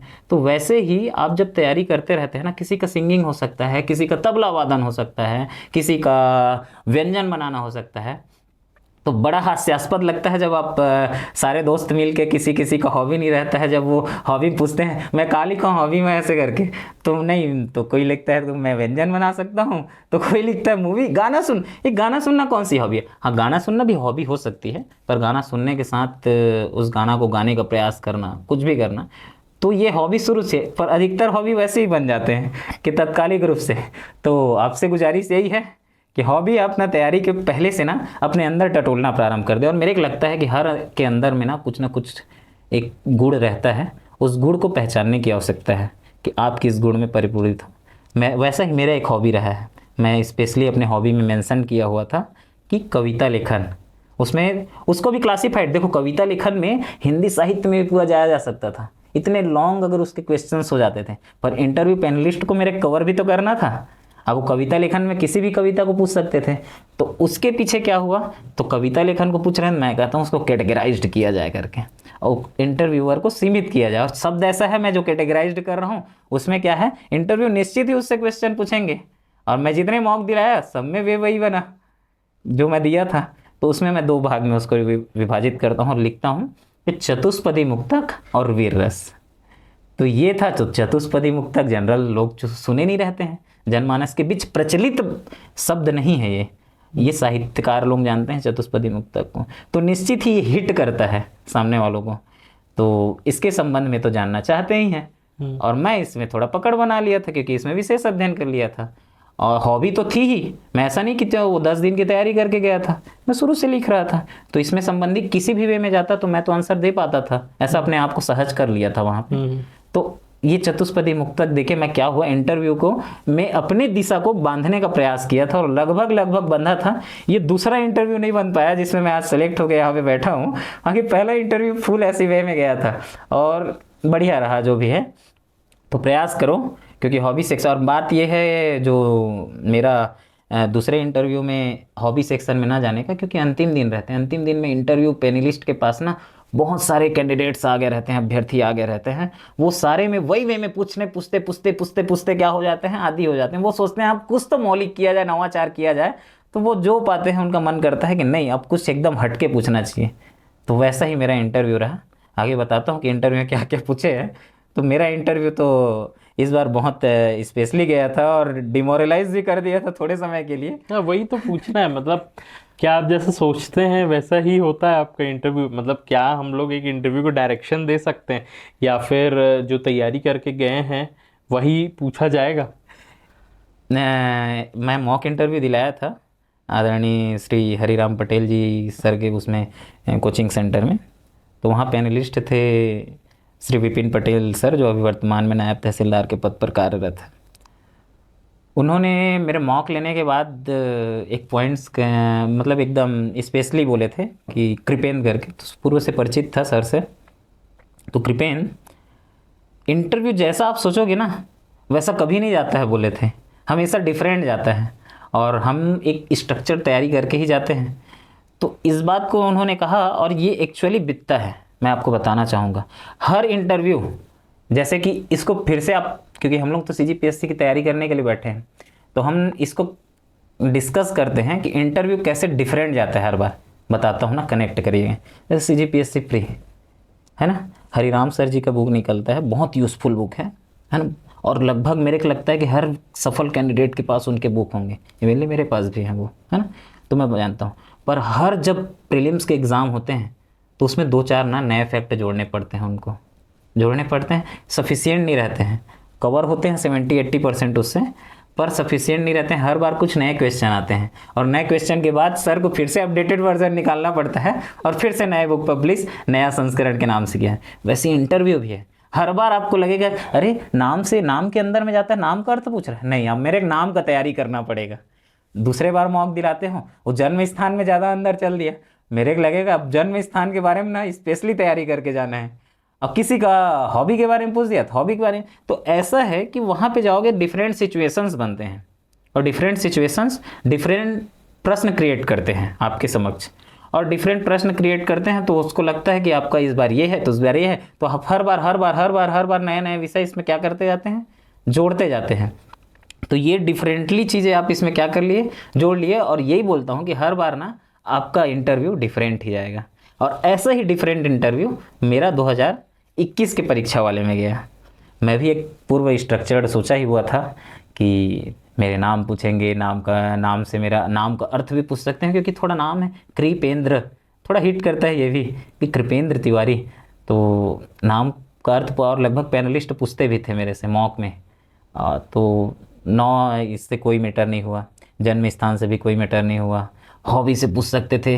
अंतिम में मेरा जो सबसे वीकनेस पॉइंट था, जिसको मैं छुपाना चाह रहा था और उसको कवर करने के लिए थोड़ा ना अक्षर भी लिखता हूँ, दोनों तो एक ही अक्षर में लिखना था, जितने भी शैक्षणिक अभियोग्यताएं हैं, है ना, तो आपके बैकग्राउंड्स रहे हैं उसको क्या है अक्षर में ही लिखना। तो स्पेशली मैं ना बीएससी पीसीएम लिखा था तो उसको छोटा अक्षर में लिखा था और एमए इतिहास को बड़े अक्षर में लिखा था, क्योंकि ना इंटरव्यू एमए इतिहास में ज़्यादा नज़र पड़े और एमए इतिहास की ओर जाए।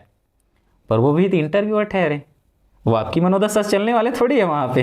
वो स्पेशली कुत्ते हैं कि आपने, अच्छा आपने पीसीएम के बीएससी किया हुआ है स्नातक में, और वो भी गणित से। मैं कहता जी सर गणित से किया हुआ हूँ करके। वहाँ पे आ गया मेरा वो जो बताया ना डिमोरलाइज्ड होना, वहाँ पे डिमोरलाइज्ड हो गया पूर्णतः मैं एकदम से ना दहशत में, क्योंकि मैं ऐसा सोचा ही नहीं था कि इंटरव्यू वो दिशा लेगा करके। और वहाँ पे आता है कि नहीं अब मैं कैसे जा रहा है मेरा इंटरव्यू करके। मैं ना अंदर से अभी भी वजह से बात करोगे कुछ मन में सोचते रहते हैं, वैसा एक विचार मन में आने लगा कि ठीक है पूछ तो रहे हैं पर मैं अब कैसे इसको टेकल करूँगा, क्योंकि इस विषय में स्पेशलिटी जो भी पढ़े थे वो नॉलेज को हमने कवर भी तो नहीं किया है, बहुत दिन से छोड़ लिया है। तो अब कैसा किया जाए, तो यही मैटर रहा कि अब मैं एकदम से प्रेशर में आ गया। चालू करते हैं तो पूछते हैं कि अपने गणित में तो ठीक है बीएससी किया है, मतलब आप गणितज्ञ हैं तिवारी जी, बोलते हैं ऐसी। अब बोर्ड था आदरणीय श्री बाचकर सर का, और बाचकर सर के बोर्ड में सबसे ज़्यादा क्वेश्चन पूछे आदरणीय श्री साव सर, जो कुछ ही समय पहले क्या हुए थे, रिटायरमेंट हुए थे वहाँ के पद से, सदस्य के, पीएससी मेंबर के। तो सर तो शुरू में ऐसी कहाँ से हो करके पूछे, उसके बाद ना सर कनेक्ट करते हैं आप गणित से हो, अभी तक का कोई मॉक ऐसा मेरे को वे नहीं दिया था कि मेरे को अपने सीट से, क्योंकि हम जब वो यूपीएससी वगैरह जब तैयारी चालू नहीं किए थे, सोचते थे कि वो खिड़की में जाओ, खिड़की से कूदो, ऐसा ऐसा जो क्वेश्चन यूट्यूब में डाले रहते हैं बहुत सारे, वैसे क्वेश्चन, तो वैसे क्वेश्चन तो कभी अनुभव में थे नहीं और वैसा आता भी नहीं है। वो सब पुरानी पद्धति हैं जिसको हम लोग यूट्यूब में डले रहते हैं। पर वर्तमान में ऐसे तो परिचित नहीं था, और किसी मॉक में लगभग 10-12 मॉक दिला दिया था, किसी भी मॉक में ऐसे तो परिचित नहीं था कि मेरे को अपने सीट से उठना पड़ेगा करके। ये पहला इंटरव्यू रहा सर स्पेशली, और लगभग 3 फीट रहा होगा, 2.5 से 3 फीट दूरी रहा होगा सर के टेबल का, ठीक है थोड़ा ज़्यादा भी रहा होगा, मेरे एक एग्जैक्ट क्लियर नहीं है, वैसा कुछ रहा होगा। अब वहाँ पे सर पेपर लेते हैं, अच्छा से 2-3 ना वहाँ पे डायग्राम वो कर देते हैं, ड्रॉ कर देते हैं, और बोलते हैं तिवारी जी गणितज्ञ हंसते हैं, ऐसे बोलते हैं। तो ठीक है, तो मेरे एक ठन का है जानता खेत है कहा थे, खेत तो हवे तो का है, और मैं तो में एक ठो मीटर दे दें कहा थे, ठीक है, और मीटर लेते धरे हस, और ते गणितज्ञ हस ना इसे कहा थे, अब गणितज्ञ हस तो मीटर ल धरे हस जरूरी है, और ते खेत ला नापना है तुला, मैं तो नापे काम ला दे हूँ। अब तय बताओ टेढ़ा मेढ़ा जो ड्रॉ किए थे चित्र को ना, बहुत टेढ़ा मेढ़ा था, तो टेढ़ा मेढ़ा वो था खेत था, तो अब वो टेढ़ा मेढ़ा खेत ल तो नापना है, कैसे नाप बे तिवारी बता कहा थे। तो मैं कहा, मैं भी छत्तीसगढ़ी में उतर गया था, सर बोल मैं हाँ देखना चाहता हूँ इसे कही के, तो मैं अपने सीट से सर मैं थोड़ा उठे चाहता हूँ मेरा आइवर इसे करके, क्योंकि वो अपने बेंच में ही रखे थे और ऐसे तो झुक के दे नहीं सकते, थोड़ा मिसबिहेव टाइप का लगता है वो, जो अच्छे वे नहीं है उसके। तो मैं कहा कि ठीक है सर मैं थोड़ा उठना चाहता हूँ, उठे चाहता हूँ मेरा आइवर इसे। और वहाँ पे गया ना तो मेरे को दिखा कि उसमें ना एक कैसे जो भी है मैं आपको ऐसी बातों में बता देता हूँ, उसमें ड्रॉ किए वो एक त्रिभुज टाइप, एक स्लोप था, आयत टाइप का था, एक स्लोप था, है ना। तो स्लोप था तो मैं देखा तो थोड़ा चिंतन में रह गया। देखो आप कितने भी ना स्पेशलाइज्ड रहो और अनपेक्षित चीज़ें जब सामने आती है ना तो आप ब्लैंक्ड हो जाते हो। पर ठीक है, मैं बहुत कुछ ना डर में ब्लैंक्ड हो जाते हो, पर ठीक है मैं वहाँ पे थोड़ा शांति किया, अच्छी गहरी सांस लेके उठा था। मैं कहा कुछ तो करना है, देखा तो मेरे को लगा ठीक, तो वो जो स्लोप दिखा ना वहाँ पे लगा कि उस स्लोप के जब सबसे ऊपर वाला पॉइंट है ना वहाँ पे से एक लंब खींचूंगा तो इधर का आयत बन जाएगा, इधर समकोण त्रिभुज बन जाएगा। मैं कहा सर ये मेरे ना एक ठन डारा खींचूँ और डारा में ना ये वाले क्षेत्र आयत बन जाए, अब ये समकोण त्रिभुज बन जाए, समकोण त्रिभुज के क्षेत्रफल ना और तीनों भुजल ज्ञात करके अलग ज्ञात कर लूँ और लंबाई और चौड़ाई ज्ञात करके आयत घलो नाप लूँ सर, तो खेत है ना पा जाइए ऐसे करके। तो 2-3 डायग्राम ऐसा दिए थे और बड़ा इंटरेस्टिंग रहा वो वाला। पर जो डर शुरू में लगा था ना कि एकदम बेकार जाएगा करके, वो डर को कहीं ना कहीं ये समन किया। फिर वो सर तो रुकने का नाम नहीं लिए। मेरा जो इंटरव्यू लगभग 35 मिनट चला था ना, वो 35 मिनट में मेरे को लगता है समथिंग 19 से 20 मिनट अकेले 100 सर लिए थे। उसके बाद करते हैं फिर जाके बैठता हूँ मैं, हो गए गणित के चर्चा कहाँ लाए हस, तो थोड़ा देर उसके बाद फिर हिंदी में उतरते हैं। तो अच्छा आप मैकल क्षेत्र से हैं ऐसे करके, क्योंकि कवर्धा पंडरिया से हूँ तो वृष्टि छाया क्षेत्र है। अब पूरा मेरा पोर्शन जैसे मैथ्स से गया था वैसे पूरा पोर्शन जियोग्राफी से चल लिया। वृष्टि छाया क्षेत्र है तो कैसे वृष्टि छाया क्षेत्र है और वहाँ की क्या विशेषताएं हैं, तो बस उसमें जाता है। अब वृष्टि छाया क्षेत्र से पर चालू करते हैं तो वर्षा क्यों नहीं होती। अब यहाँ पे फिर टॉपिक आता है, फिर एक पेपर निकालते हैं सर, फिर पेपर निकालते हैं ऐसे करके गुजरात का ऐसे करके एक वो करते हैं, जो भारत माता की तस्वीर में शेर टाइप का मुंह दिखता है वैसा गुजरात बनाते हैं, नीचे स्लोप करके पूरा बांग्लादेश तक एक निचली हिस्सा भारत के मैप का बना देते हैं। बोलते हैं तिवारी जी अब इसमें बताओ मानसून आ रही है किसमें, भारत में कब प्रवेश होती है, एकदम फैक्ट क्वेश्चन पूछे। मैं कहा सर लगभग जून माह के प्रारंभिक समयों में होती है और वे जून के प्रारंभ से 15 तक के छत्तीसगढ़ में भी लगभग आ जाती है। कभी कभी अगर ऐसे परिवेश कुछ मौसम बनते हैं तो थोड़ा देर भी हो जाता है करके। अब बताओ ठीक है, जब भी आए जो भी आए ऐसे बोलते हैं। उसके बाद ये इंटर कर रहा है तो इंटर करेगा कैसे, किधर इंटर करेगा, छत्तीसगढ़ में किधर से हवा पहुंचेगी, कैसे वर्षा कराएगी, और पूरे भारत के परिदृश्य में भी बताओ कि भारत में कब वर्षा कराएगी, एक चीज़। दूसरी चीज़, जब वो मानसून वापस होंगे तो लौटती मानसून से भी बारिश होती है, परिचित होगी नहीं इससे, ऐसे करके पूछते हैं। तो मैं कहता हाँ सर, तो लौटती मानसून कैसे, उसमें फिर वो तो सारा जो जल वाष्प है उसको तो डिस्चार्ज कर चुका है, फिर कैसे वर्षा करा देता है यार। ऐसे टाइप के पूछते हैं। और कंप्लीटली बताना मेरे को यहाँ से जा रहा है इस समय पर, उस समय माह ये चल रहा है, और आप पूरे ऊपर उत्तर क्षेत्र से जाओ, उत्तर क्षेत्र से जो आया है कहाँ से आता है उसको भी पूछे थे। तो मैं कहा दक्षिण पूर्व मानसून से परिचित है सर, तो दक्षिण पूर्व से आता है, तो दक्षिण पूर्व से, हाँ फिर बताओ, फिर उत्तर में घूम के फिर वो दक्षिण पूर्व तरफ कैसे आएगा, मेरे को उसको थोड़ा परिचय कराओ बोलते हैं। तो फिर वो डायग्राम दिए थे। फिर उसके लिए वही बात रही कि सर मैं उठना चाहता हूँ। फिर मैं वहाँ पे गया और फिर उसको देखा, तो मैं बताया कि सर ये मानसून आ रही है, और जो केरल और श्रीलंका के आसपास रहते हैं 2 भागों में डिवाइड होती हैं। एक अरब सागर की जो मानसून की हवाएं हैं, और एक बंगाल की खाड़ी की शाखा है, 2 शाखाओं में विभाजित हो जाती हैं। फिर बताया कि जो अरब सागर की शाखा है उसमें पश्चिमी घाट थोड़ा ऊंचा क्षेत्र हो जाता है, थोड़ा अवरोध उत्पन्न करता है। इस कारण महाराष्ट्र के विदर्भ क्षेत्र रहते हैं, पुणे वगैरह का थोड़ा सूखा क्षेत्र हो जाता है, इस कारण उधर से। और यही एक रीज़न रहा कि जो छत्तीसगढ़ तरफ के भी, और यहीं पे से थोड़ा बहुत हवा किसे इंटर करते हैं, जो मानसून पवनें रहती हैं महाराष्ट्र के ऊपरी भाग गुजरात से लेकर मध्य प्रदेश से इंटर करती हैं। और वो भी जब आती हैं तो हवा, जब मानसून हवाएं आती हैं तो कहाँ, हमारे क्षेत्र में एक बैरियर के रूप में और स्पेशली हर्डल्स के रूप में कौन सा खड़ा है, मैकल पर्वत श्रेणी। और यहीं से मेरा क्वेश्चन उठा था, मैकल पर्वत श्रेणी इससे तो वर्षा करा नहीं रही है। अब बोले कि वर्षा तो कराना है छत्तीसगढ़ में, तो किधर से कराओ, फिर इधर आते हैं तो अरब सागर की शाखा से आते हैं। तो बताया कि मोस्टली जो हमारे यहाँ जो वर्षा होती है वो अरब की सागर के से जो मानसून हवा पवनें आती हैं उनसे यहाँ वर्षा होती है, और ये मोस्टली जो छत्तीसगढ़ में वर्षा इन्हीं से होती है। अब फिर बताया कि छत्तीसगढ़ के सब इसी, ये जो कम्प्लीटली दोनों मर्ज होता है आगे, और इसी से पूरे उत्तर क्षेत्र में होता है, गारो खासी जयंतिया तक पूरी जाती है ये, और अंतिम में फिर वापसी आती है। वापसी में फिर बताया कि वो जो शीत ऋतु में फिर ये वापसी में वर्षा कराते हैं तमिलनाडु वगैरह में। ऐसे करके ना उसमें मैं एरो बना बना के कंप्लीट बताया था उसको, कि ऐसे करके एरो गया इधर से वो महादेव की पहाड़ी, ऐसे करके उसके नर्मदा नदी के क्षेत्र से मानसून गुजारा इधर से। तो एक बढ़िया, मतलब अनपेक्षित था ना। तो इसी से मेरे को लगता है कि ये मौलिक इंटरव्यू था, कोई स्ट्रक्चराइज्ड नहीं था, सारे चीज़ मौलिक हुए और कोई स्ट्रक्चर नहीं था इसमें। हॉबी की ऐसी तैसी हो गई थी इसमें, मैं सबसे ज़्यादा उसी में ना डिमोटिवेट हो गया था कि मेरा सबसे स्ट्रॉन्ग पोर्सन मेरे से नहीं पूछा जा रहा है।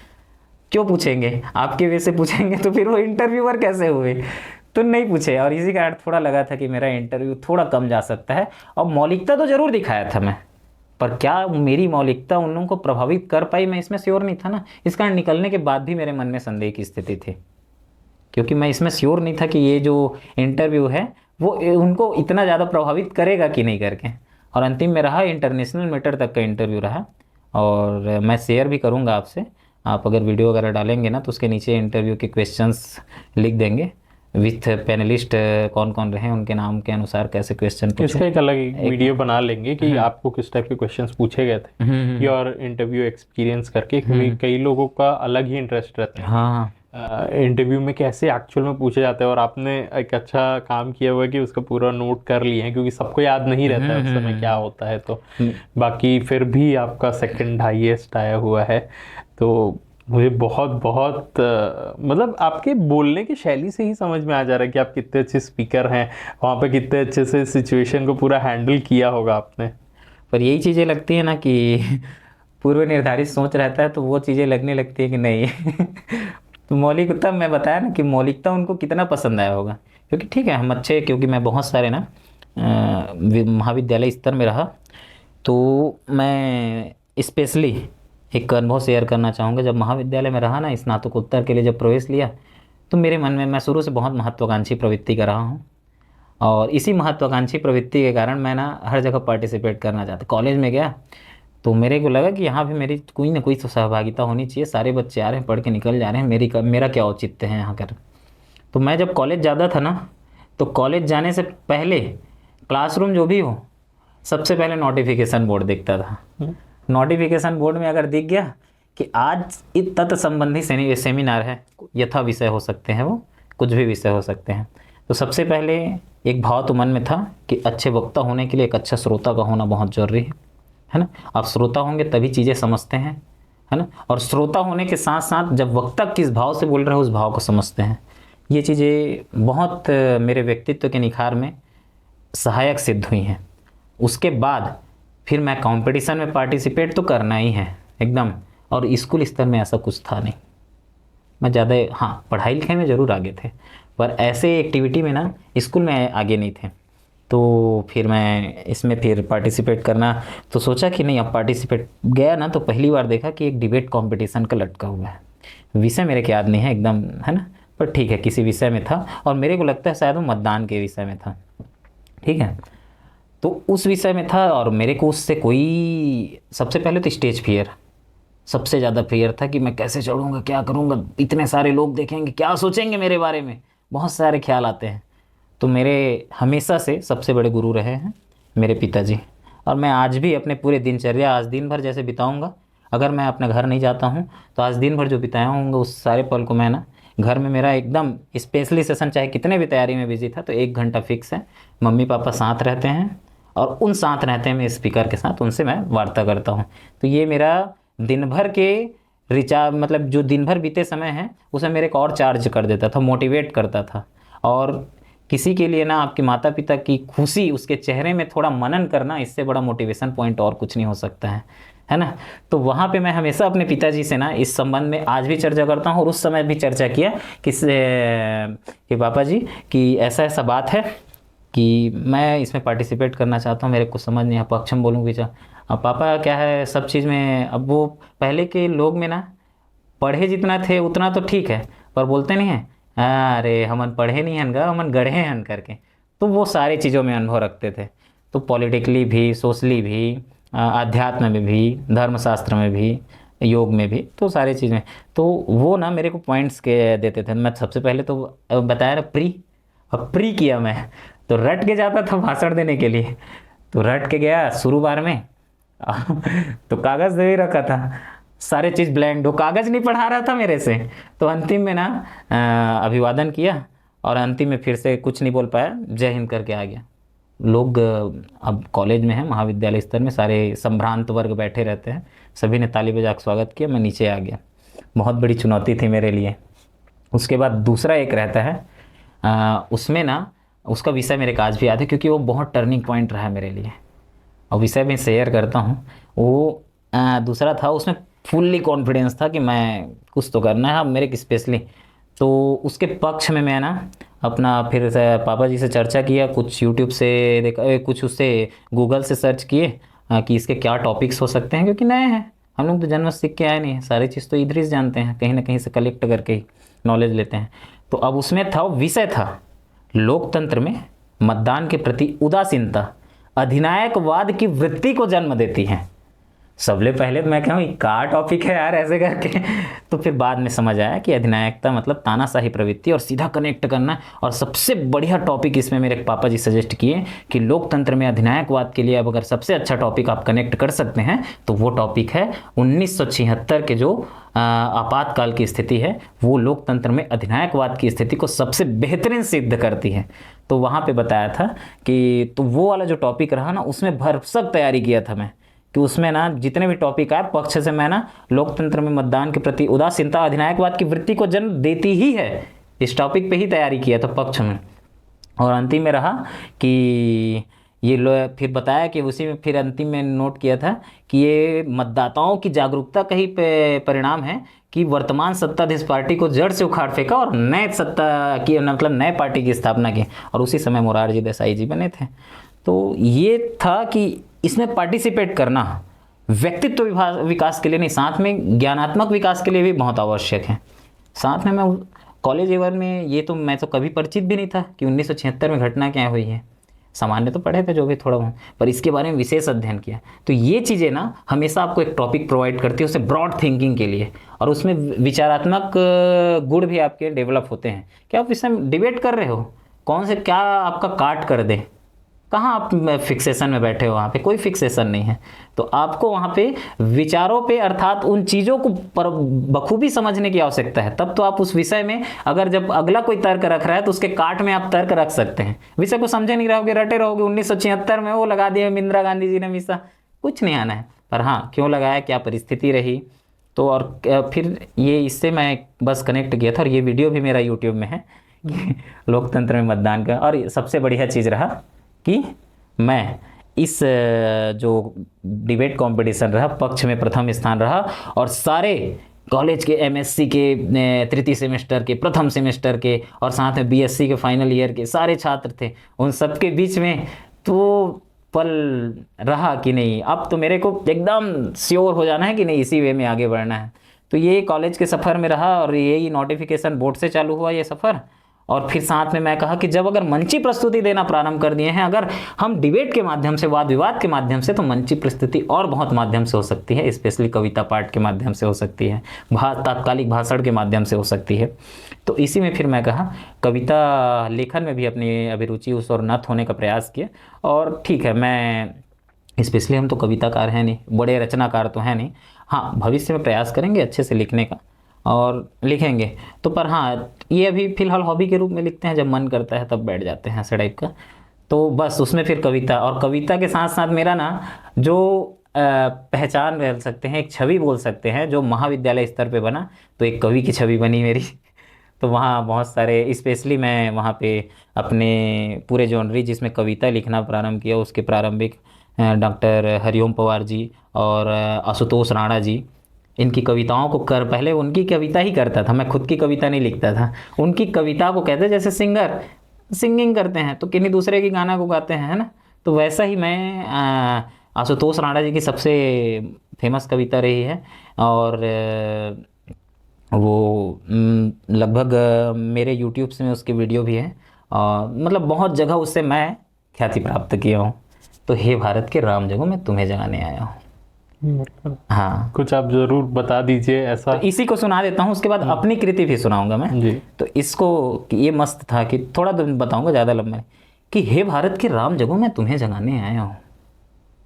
आशुतोष राणा जी की है कि हे भारत के राम जगो मैं तुम्हें जगाने आया हूँ, और 100 धर्मों का धर्म एक बलिदान बताने आया हूँ, कि सुनो हिमालय कैद हुआ है दुश्मन की जंजीरों में, कि सुनो हिमालय कैद हुआ है दुश्मन की जंजीरों में, और राज बता दो कितना पानी है भारत के वीरों में, और खड़ी शत्रु है खड़ी फौज है द्वार तुम्हें ललकार रही, और सोई हिंद जागो भारत के माता तुम्हें पुकार रही, अरे रणकी भेरी बज रही, उठो मोह नृत्या त्यागो, और पहली शीश चढ़ाने वाले माँ के वीर भक्त जागो, और बलिदानों की वज्रदंड पर देशभक्त की ध्वजा जगे, और रणके कंकड़ पहने हैं वह राष्ट्रभक्त की ध्वजा जगे, कि अग्निपंथ के पंथी जागे शीश हथेली पर रखकर, और जागो देश के भक्त लाडले जागो सिर के सौदागर की, खप्पर वाली काली जागे जागे दुर्गा बरबंडा, कि खप्पर वाली काली जागे जागे दुर्गा बरबंडा, और रक्त बीज का रक्त छाटने वाली काली जागे चामुंडा, और नर मुंडों की माला वाले जगे कपाली कैलासी, और कि चंडी घर घर नाचे मौत कहे प्यासी प्यासी, की रावण का वध स्वयं करूंगा कहने वाला राम जगे, कि रावण का वध स्वयं करूंगा कहने वाला राम जगे, और कौरव शेष एक न बचेगा कहने वाला श्याम जगे, अरे रघुनंदन का राम जगे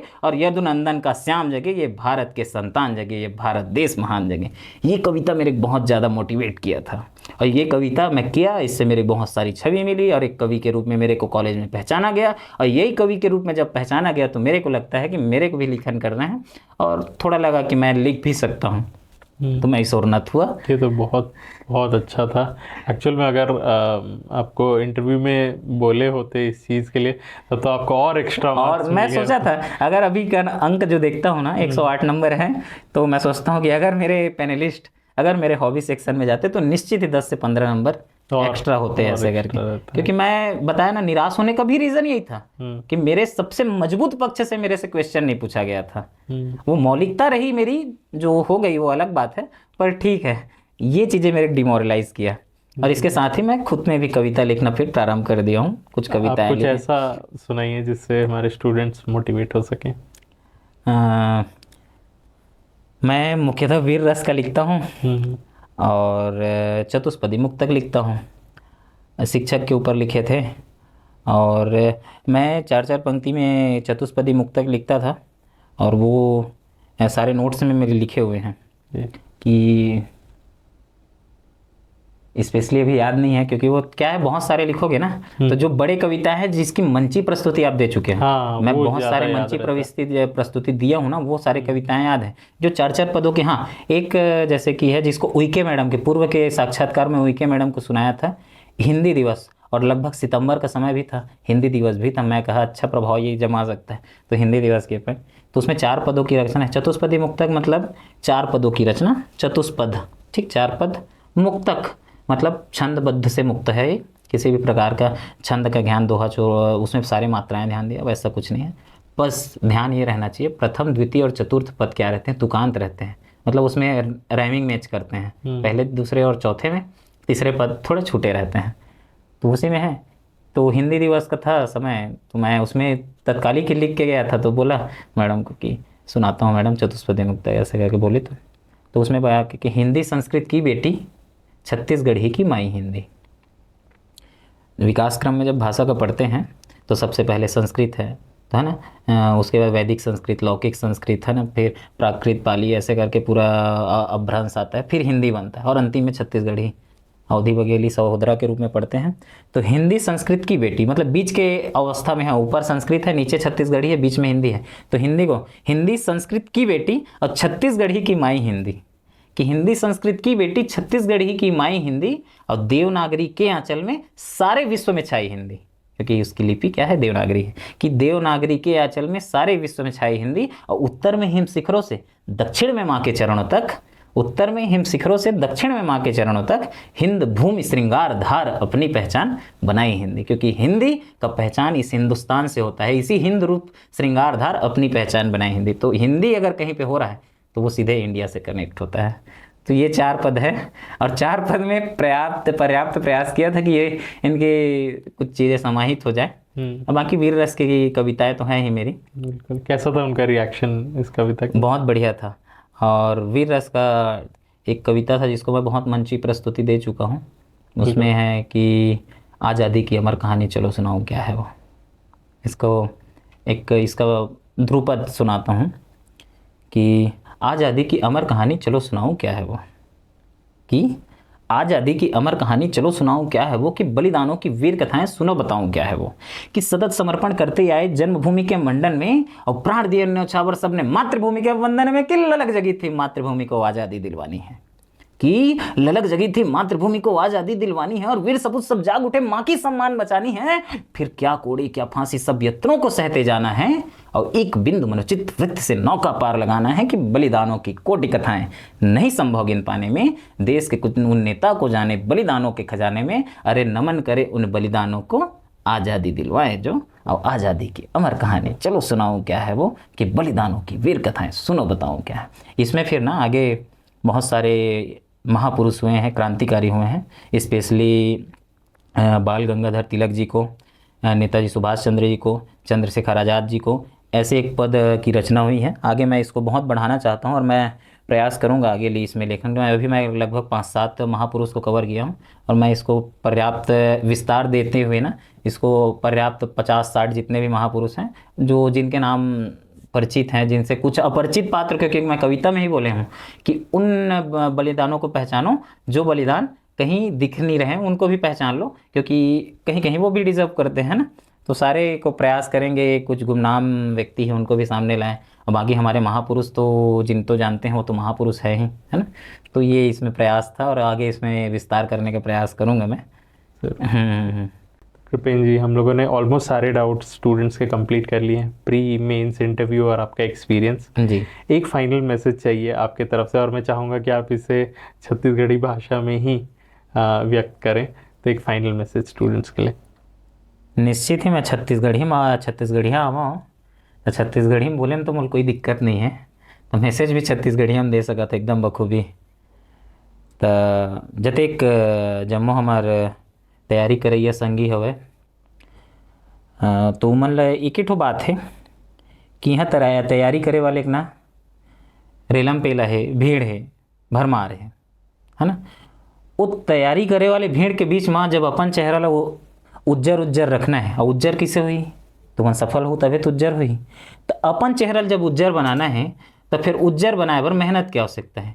तो वो भीड़ में जब तुमन ला अपन स्थान बनाना है तो विशेष आपला एफर्ट दे के आवश्यकता है ना।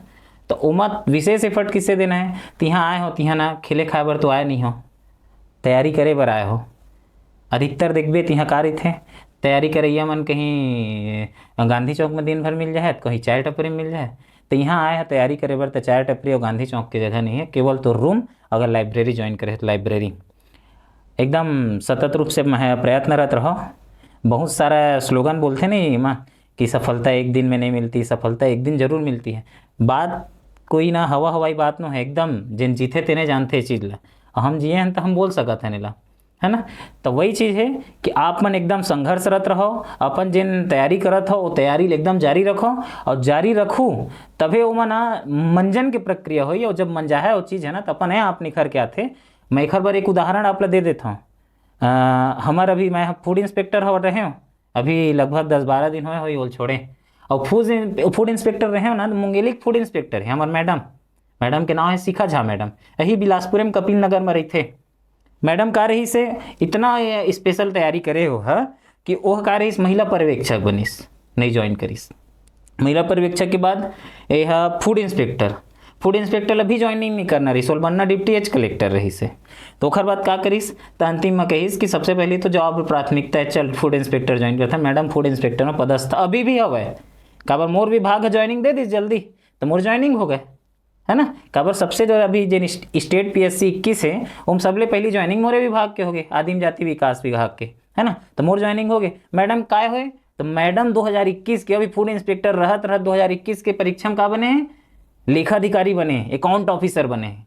अब लेखाधिकारी बन गए तो ओखर का है, अब ओखर डॉक्यूमेंट वेरिफिकेशन के प्रोसेस होए नहीं है, होए बस हवे ओहा, और जा ओखर का है नियुक्ति आदेश जारी नहीं है। सोच ओखर बाद दूसरा ओखर से ऊपर ओखर ACF के एग्जाम में ACF बन गया, वहाँ वन मंडलाधिकारी बन गए।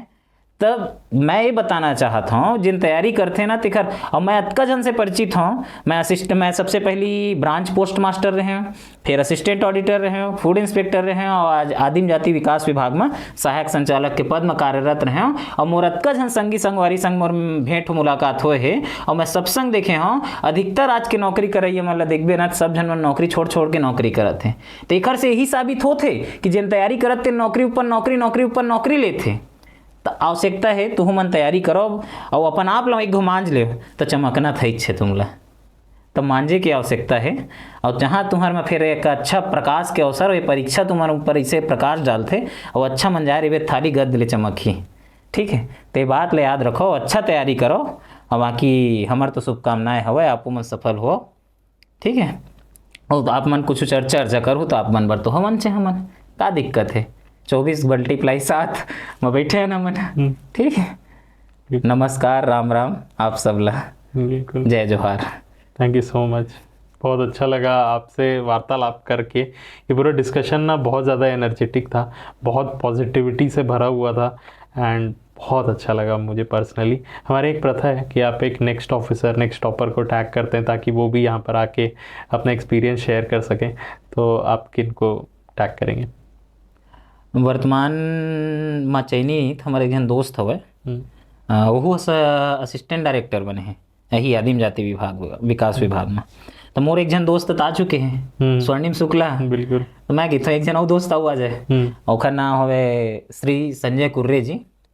तो मैं ओला आमंत्रित करता हूँ, वो आए और अपन एक्सपीरियंस ला, अपन अनुभव ला, जिन मेहनत करे है वो मेहनत के पल प्रतिपल ला मेरे शेयर करें, ताकि आओ आगामी जिन आप मन चलचित्र बनाओ ओकर माध्यम से जतेक दिखैया संगवारी है उमन ला लाभ मिले। बस यही अपेक्षा 16 में आमंत्रित करता हूँ, वो आए और अपन सहभागिता आप मन के अतेक अच्छा प्रकल्प चलाए जाते। मैं अंतिम में सबसे ज़्यादा धन्यवाद आप मन ला देता हूँ, जिन दूरी रही थे ना, प्रशासनिक व्यक्ति में जिन चयन होते, वो चयन के बाद फिर एक सामान्य जनता रही थे जिन तैयारी करे चालू करते, छात्र रही थे, अभ्यर्थी रही थे, उनकर बीच में हम ही दूसरा ला नहीं छोड़ा, मोरे रही से मैं ही पहली सोचो कि काग जन तो ऑफिसर मोर कनेक्ट हो जाए, तो मैं ओखर संग चर्चा कर लेता हूँ, अपन जिन कमी रही कुछ चीज़ पूछ सकत रहो, पर मोर संबंध में कोनो नहीं रही जानी। अब आज समय है कि चारों को ती ऑफिसर है, ठीक है। पर एक कब हुई से मैं बहुत हाथ पैर मारे और पढ़ाई ओखर बाद इधर अंतिम में सफल हो गए तो अलग बात है, पर मोर वही अवस्था में नहीं रही ना मोर तो ये खरबर आप मन बहुत प्रशंसा के पात्र हो। मैं जतका आप मन ला बधाई धन्यवाद जिन भी दहो कम है, मोर मेरे शब्द नहीं है कि आपके माध्यम से ये जतका जिन चयनित ऑफिसर से उखर स्ट्रेटजी का रही से उखर का मनोदशा रही थे पढ़े के बेरा, ये सब चीज़ के बात ला आप जनता के बीच में अपन चलचित्र के माध्यम से रखा था। बहुत बहुत शुभकामनाएं आप ला, आप आओ आगे बढ़ाओ और वैसने ही नेक काम करत रहो, जिंदगी में बहुत अच्छा मुकाम प्राप्त करो। बस यही शुभकामनाएं हैं आपसे मोर। Thank you so much. और आपने अपना इतना वैल्यूबल टाइम यहाँ पर दिया, उसके लिए भी बहुत ज़्यादा धन्यवाद। क्योंकि एक टाइम के बाद ना समय ही सबसे ज़्यादा इम्पोर्टेंट रहता है, और वो जब आप यहाँ पर दे रहे हैं हम लोगों को और सारे स्टूडेंट्स को गाइड कर रहे हैं, उसके लिए बहुत बहुत धन्यवाद। एंड संजय जी आपको इनवाइट करती है मेंटर्स ज्ञान की टीम, ताकि आप भी यहाँ पर आके अपना एक्सपीरियंस शेयर कर सकें। बहुत बहुत थैंक यू आपको। मिलते हैं अगले एपिसोड में। अगर ये वीडियो पसंद आए तो लाइक करिएगा, अपने दोस्तों के साथ शेयर करिएगा। तब तक के लिए bye bye, thank you. Like share subscribe एक हर बार नहीं करना है, बनाते एक हर उद्देश्य से बार करना है। ये तुम्हारे बार बनाते और दूसर बार बनातीस तो एक बात अलग रहतीस। एक हर उद्देश्य यही है कि हमारे सारे अभ्यर्थी ओखर से परिचित होए और ओखर स्ट्रेटजी समझे। तो लाइक शेयर सब्सक्राइब कुछ विशेष वो नहीं है, पर हाँ आप मन के स्वतः फर्ज बनना चाहिए कि वो लग करो। तो मोरे तरफ से गुजारिश है, स्पेशली रिकमेंडेशन। ठीक है, जय जोहार आपला, नमस्कार। जय जोहार।